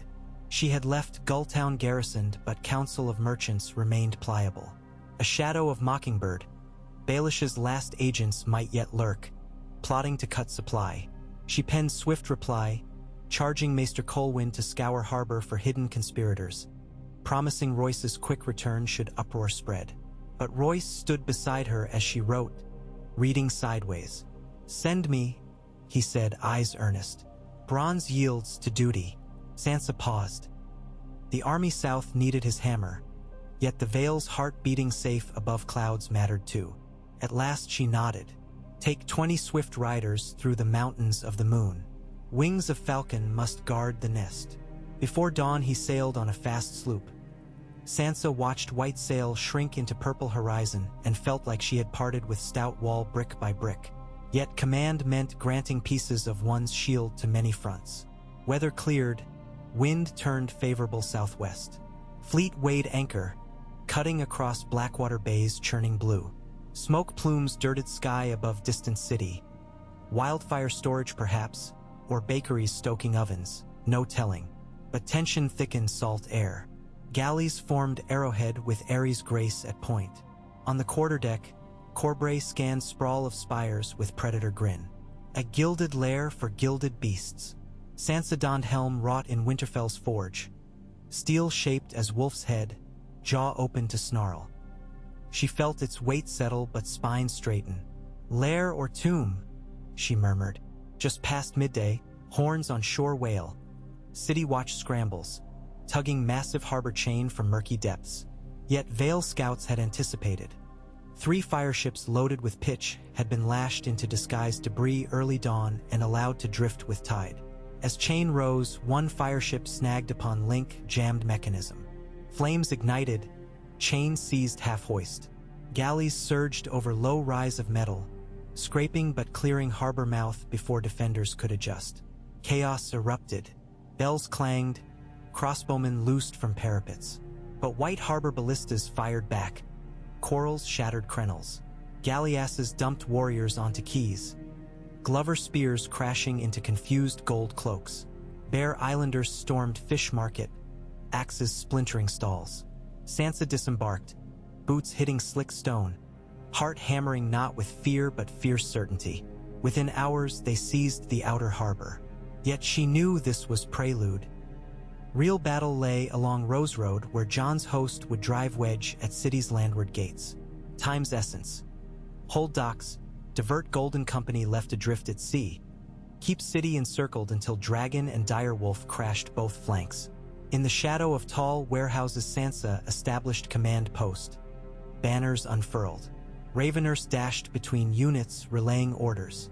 She dispatched Corbray to capture grain gate storage, Lyanna to secure September of the Seven's docks. Little by little, a siege reversed. Invaders became wardens, city turned cage. By third night, Golden Company transports loomed offshore but could not berth. Their scouts saw wolf banners and flickering torch walls.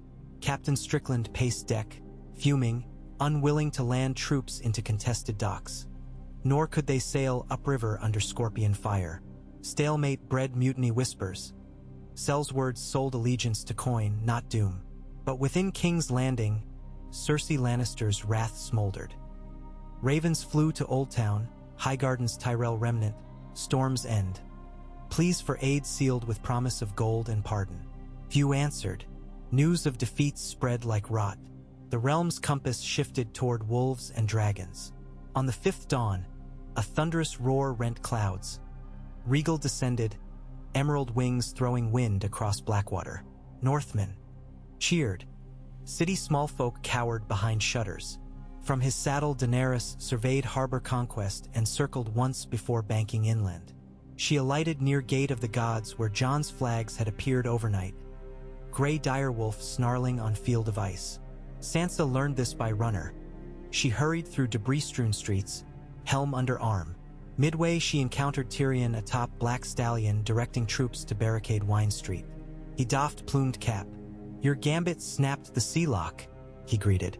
"Cersei's face will sour further when she learns who guided the spear." "Then let her taste vinegar," Sansa replied, but gave ghost of smile.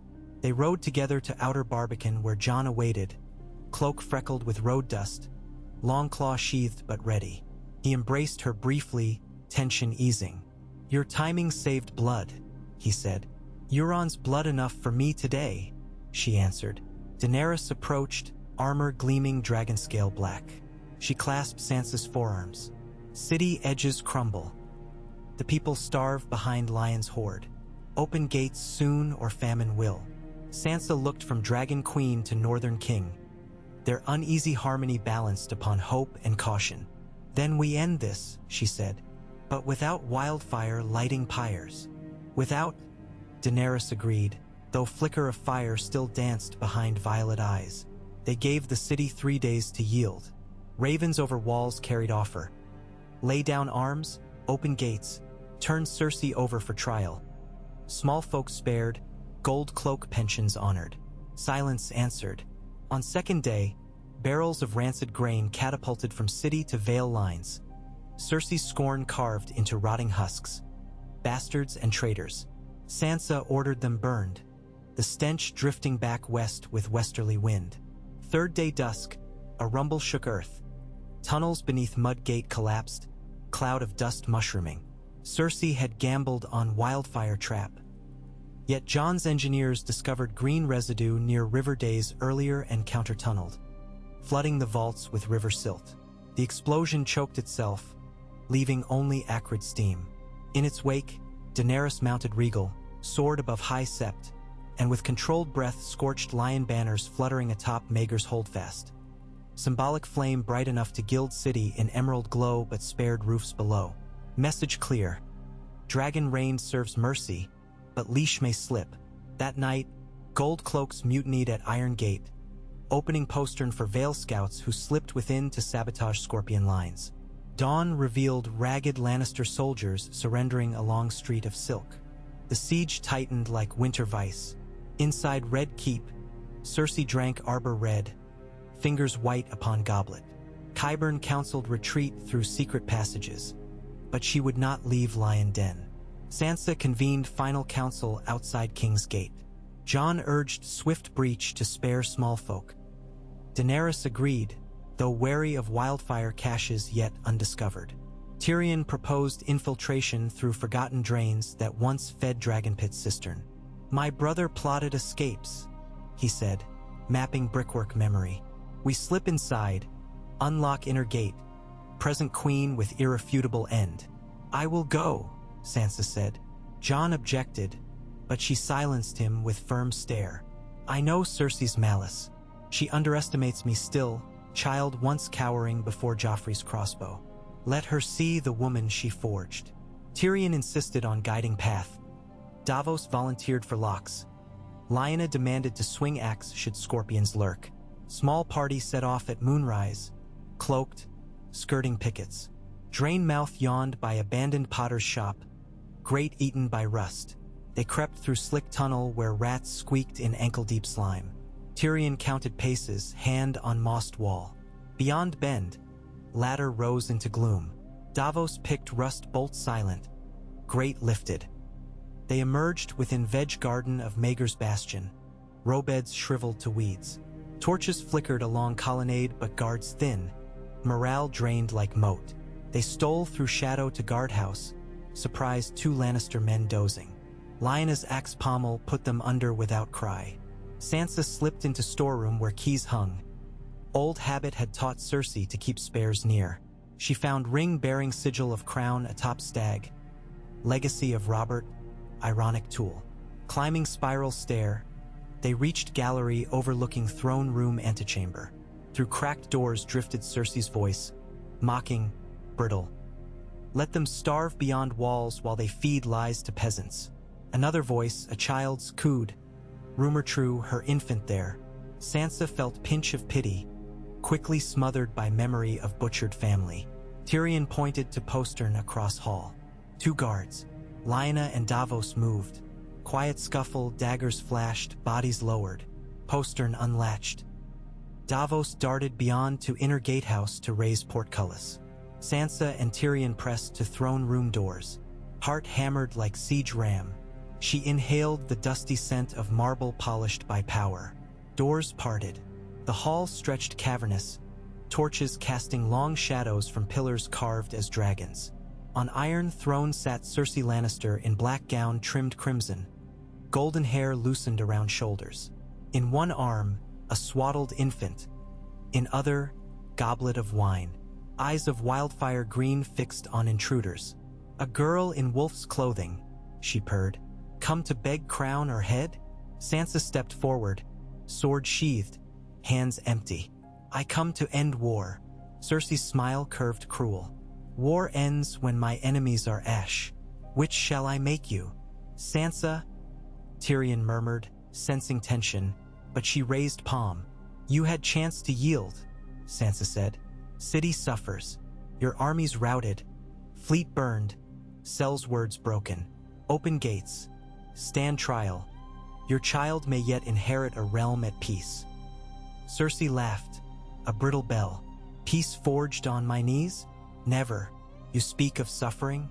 I fed you songbirds while my son flayed your father's honor in front of the realm. And still you bend not? Impressive. But the lioness does not bow to cub-grown teeth. She lifted goblet to lips, but pause. Eyes flicked to swaddle, to goblet again. A tremor. Sansa saw, tears brimming. For all her cruelty, motherhood lingered fragile shard. Sansa advanced 1 step. Choose your child, Cersei. Choose life. Silence stretched like drawn bow. Then faint rumble echoed. Gatehouse chains clanking. Jon's host breaching. Cersei's gaze darted to vaulted windows where dawn's light seeped. She rose slowly, golden hair shimmering. If I walk out, she whispered, they will still chant whore, usurper, kinslayer's lover. My child mocked, my line severed. Sansa's voice softened. Lines survive through mercy as well as steel. I know. She thought of Baelish falling, of her choice to spare Gulltown traitors who repented. She extended hand. End wheel of vengeance here. Cersei stared at offered hand, eyes glossy. She swayed wine heavy, then lips parted in bitter smile. A lesson too late. She pressed a kiss to infant's brow, set him within cradle by throne. Wine goblet clattered as she drew small blade from sleeve. Tyrion stepped, but Sansa motioned hold. Cersei sliced gold braid from her hair, placed it at baby's feet. A crown hewn by blood costs more than life. She dropped knife, shoulders slumping. Take me. Relief sagged Sansa's knees. Guards stormed hall as Davos raised portcullis. Jon entered, Longclaw at ease yet eyes wary. He saw Cersei standing unarmed, saw Sansa beside cradle, and nodded once. Decision made. Within hours, Lannister banners lowered. Lion sigils burned in courtyard braziers, smoke spiraling. Small folk poured from alleys holding crusts to share with Northmen. No guail fayer detenatid.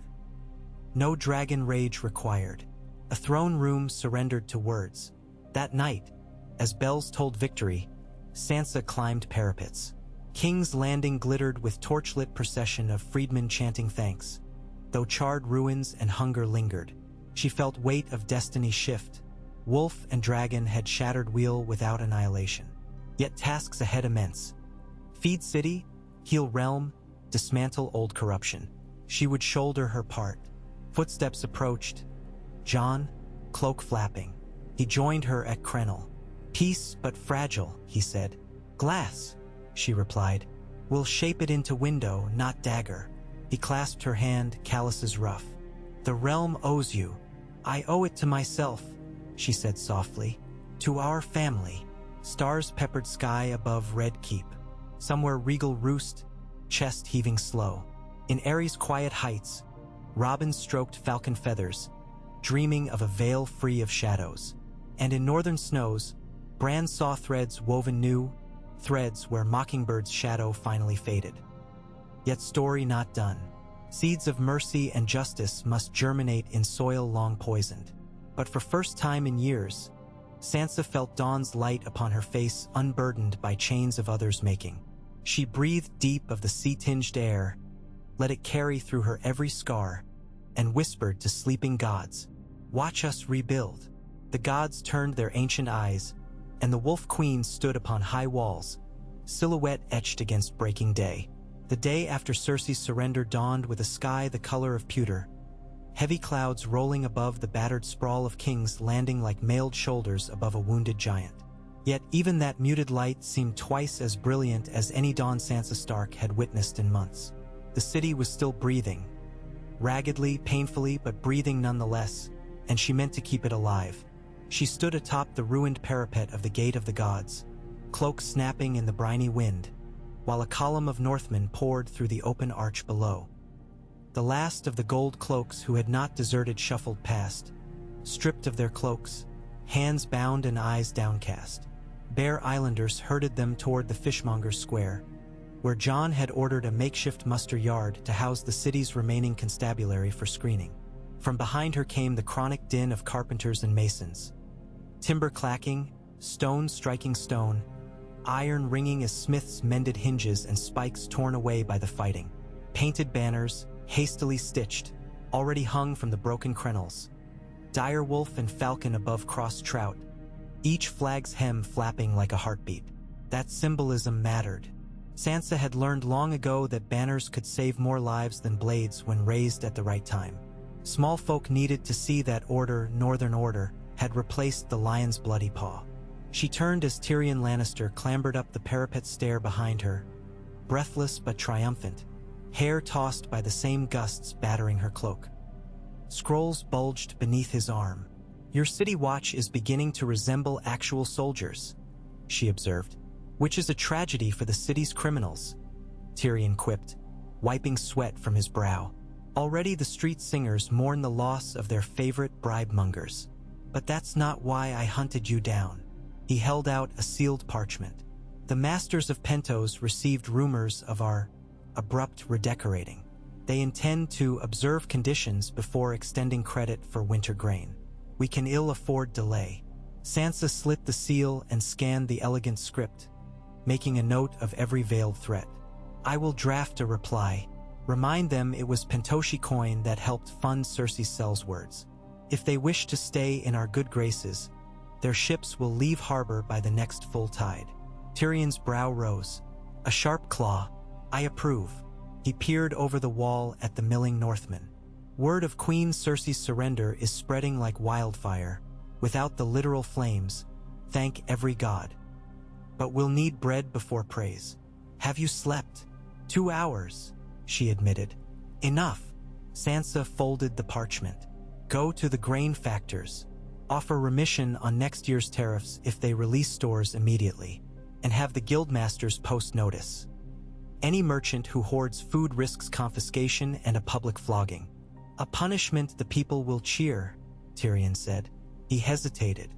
"There are whispers in the streets. Some fear we traded a lion for a dragon, and a wolf for both." That earned a bitter smile.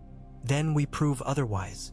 Tell them the dragons are leashed by justice, and the wolf knows mercy." Tyrion bowed with exaggerated flourish and hastened down the stair. Sansa spent the rest of the morning in the remnants of the small hall, now converted to a command chamber. Maps littered a long oak table warped by heat scars from a wildfire pot that had detonated years before during the Battle of the Blackwater. Sea charts of Blackwater Bay unfurled beside grain tallies and troop rosters written in Davos Seaworth's tidy hand. At the head of the table sat Jon, raven-haired and red-eyed from too many sleepless nights. Daenerys Targaryen paced nearby, silver braids swinging against black dragon-scale armor. Grey Worm, impassive, flanked the door. Edmure Tully and Alan Valerion argued about shipping lanes. Lord Glover hunched over a scrap of parchment, counting spears lost since the neck. Lyanna Mormont, drumming gloved fingers, looked like a cub trying to bear the weight of the direwolf sigil stitched across her chest. When Sansa entered, the voices stopped. Jon rose. She shook her head. No courts here. Only purpose. We hold the gates, the docks, and the granaries, she announced, sliding Tyrion's scroll onto the table. Pentosi grain arrives, or we seize their ships. Message going out within the hour. Lord Valerion. How many vessels can escort them if pirates test our claim? For Wardroman's fully crewed, Alan replied. More if we strip sailors from the merchant rows, but then hulls sit idle. For will do. She tapped the bay on the chart. Daenerys, how many Dracarys displays will it take to persuade the Golden Company transports to disarm? The Dragon Queen stopped pacing. Fewer than one, I imagine. Regal shattered their morale at Driftmark. But I will not burn surrendering ships. I ask only that you boil their courage, Sansa said. A faint smile curved Daenerys' lips. We can manage that. Jon cleared his throat. The Golden Company cannot remain at anchor forever. Strike now, while their captains squabble for coin. Lyanna slammed her palm on the table. We broke their teeth already at Gulltown. Give me 50 of my women and 2 swift boats. We'll board their flagship and drag Harry Strickland back in chains. Bold, Sansa said.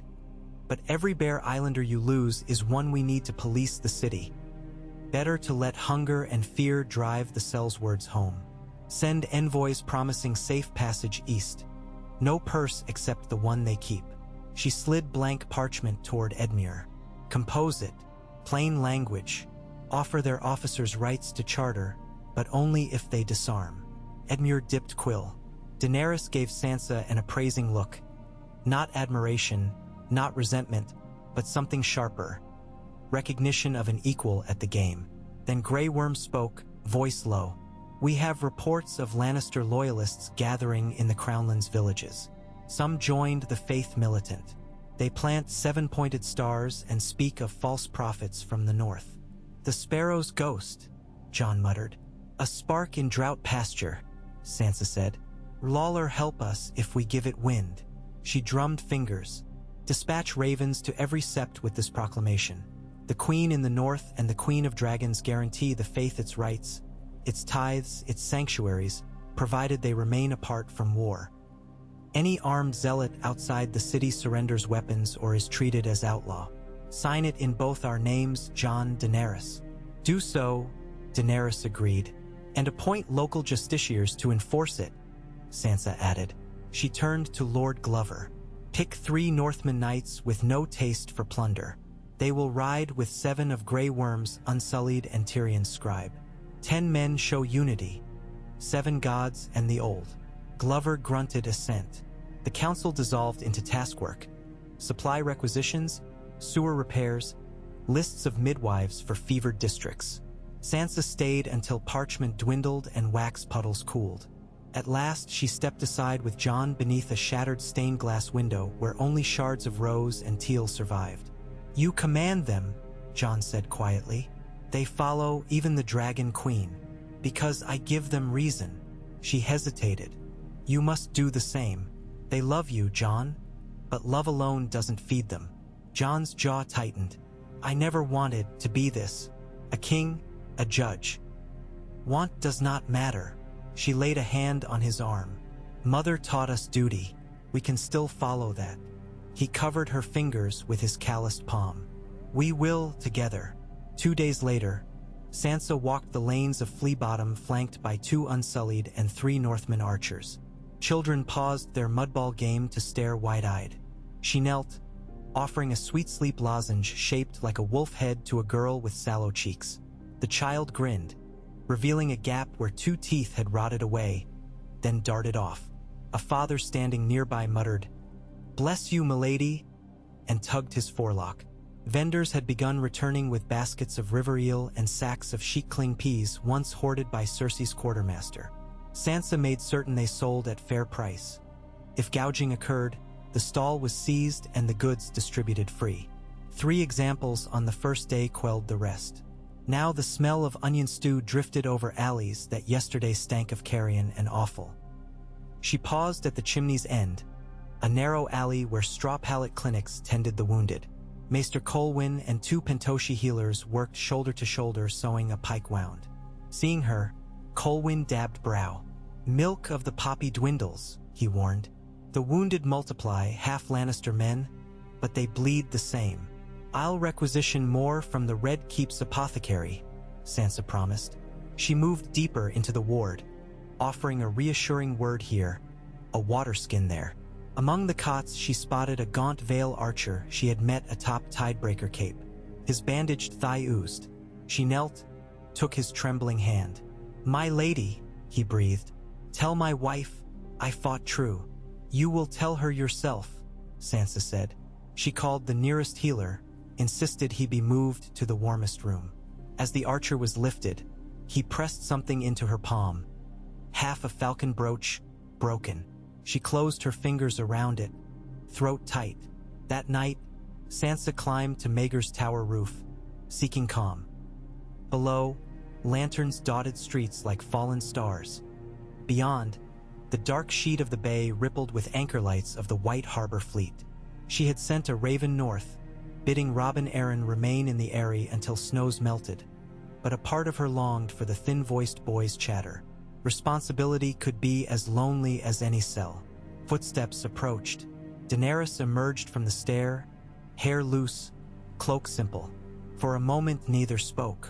Then the queen leaned on the stone parapet, watching the harbor.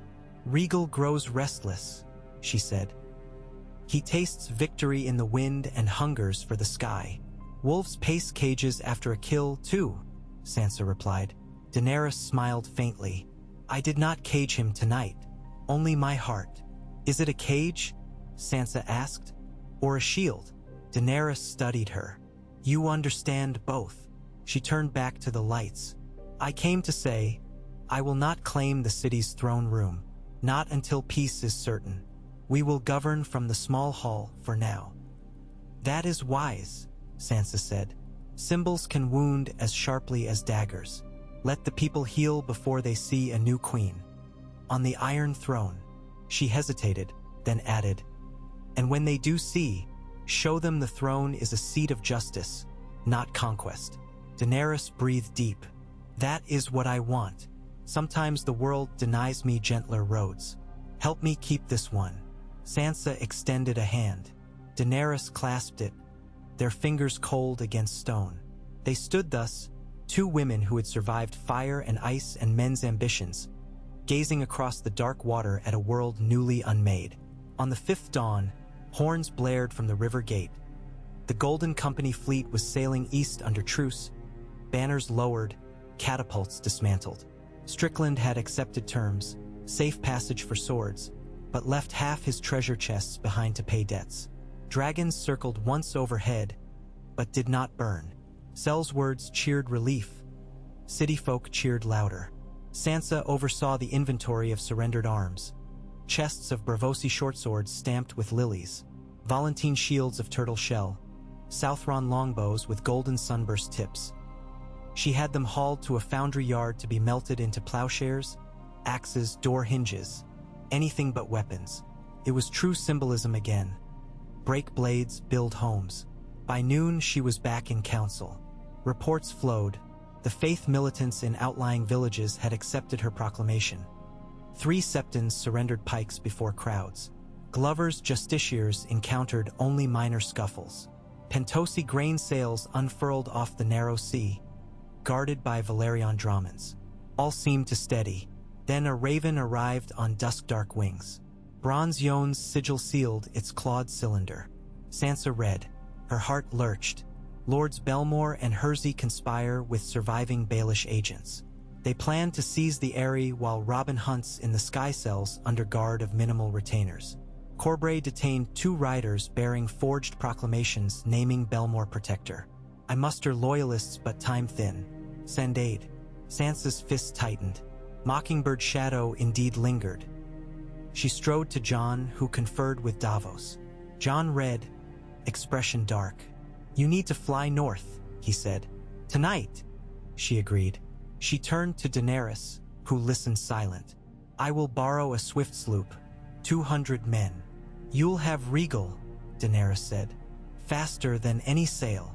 Sansa hesitated. A dragon above the veil might sow fear. Better fear than coup. Daenerys laid a hand on Sansa's shoulder. I'll ride him.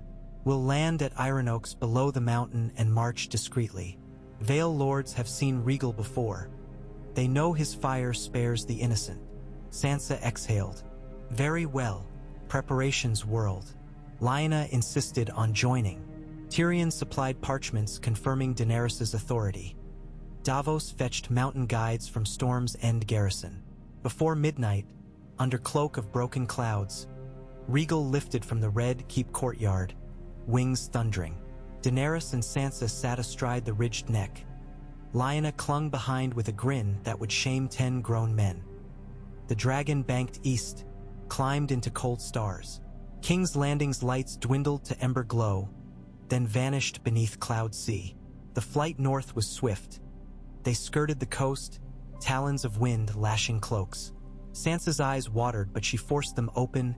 Below, waves crashed silver under moonlight. Gulls scattered as Regal's shadow flashed above. She felt terror and liberation fused, as though every chain ever laid upon her melted in high air. By dawn, snowy crests of the mountains of the moon emerged, tinged pink. Regal spiraled down to the misty slopes near Iron Oaks. They dismounted among startled pine martens, breath steaming. More than 200 Northmen had ridden hard from the North Road and awaited with Bronze Yohn's cousins. They fell in line wordless. Sansa and Daenerys led the march up the winding goat path to the Aerys side door, avoiding main gates. The air thinned, snow scraped boots. Sentry horns blared when Regal's silhouette passed overhead. Belmore men panicked, some fleeing from walls.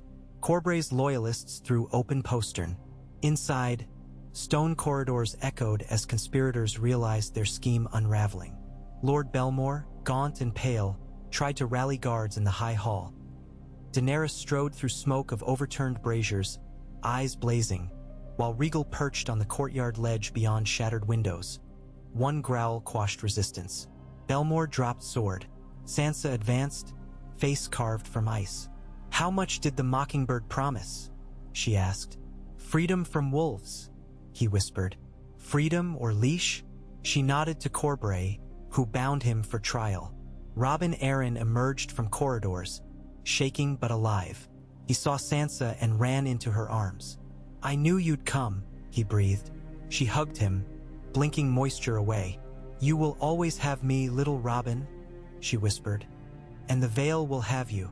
Later, in the Crescent Chamber where she once poisoned Littlefinger, Sansa presided over a quick tribunal. Evidence laid plain. Forged seals, bribes of Myrish gold, letters referencing Baelish's hidden coffer in Sisterton. Belmore and Hersey confessed, hoping to split the Vale in exchange for Golden Company titles. Sansa sentenced them to join the Night's Watch. Mercy outweighed Headman's axe. She would not feed cycles of blood if exile sufficed. As they were led sobbing to the cellars, snow fell through half-shattered window, soft, silent, new. Sansa watched the flakes melt on cold stone and felt something unclench inside. The Mockingbird's final echo was silenced not by knives but by justice delivered in the same chamber he once used for deceit. 2 weeks later, a council gathered in Winterfell's restored Great Hall. Jon, Daenerys, Sansa, Bran in weirwood carved seat. Arya returned from distant wilds, Edmure, Alan Valerion, Lyanna, Glover, Davos, Grey Worm. Fire roared in hearths. Banners of wolf and dragon hung entwined. Robin Arryn perched near Maester Colwyn, nervously stroking his falcon. Bran spoke first, voice carrying ancient resonance beyond boyhood. The wheel is cracked but not yet broken. You must decide what shape its rim will take. One realm or many. Jon looked to Daenerys, then to Sansa. She rose. The North fought for freedom and found common cause with the Dragon of the South. But a realm of 7 kingdoms bound by fear will shatter again. Let us forge a pact of equals instead.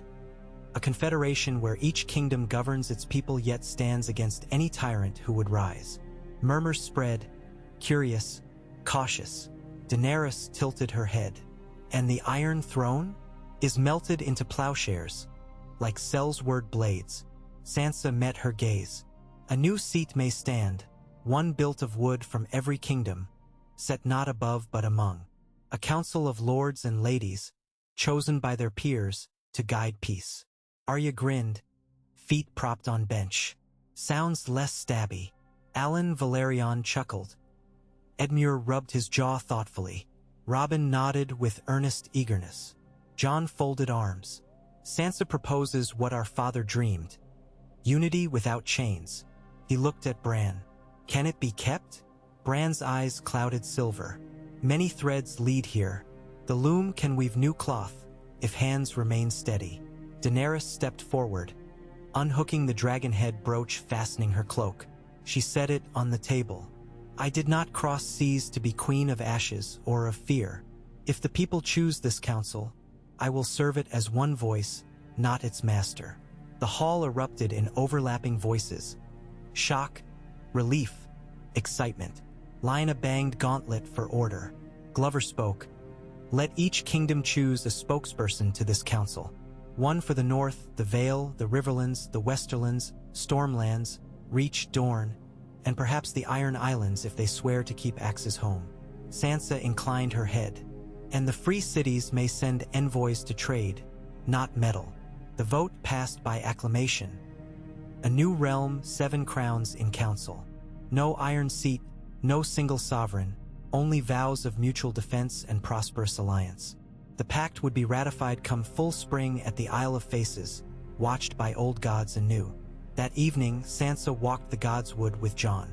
Snowdrops pushed through the last crust of ice beneath the red leaves. You could have taken the throne for yourself, Jon said. I never wanted a throne.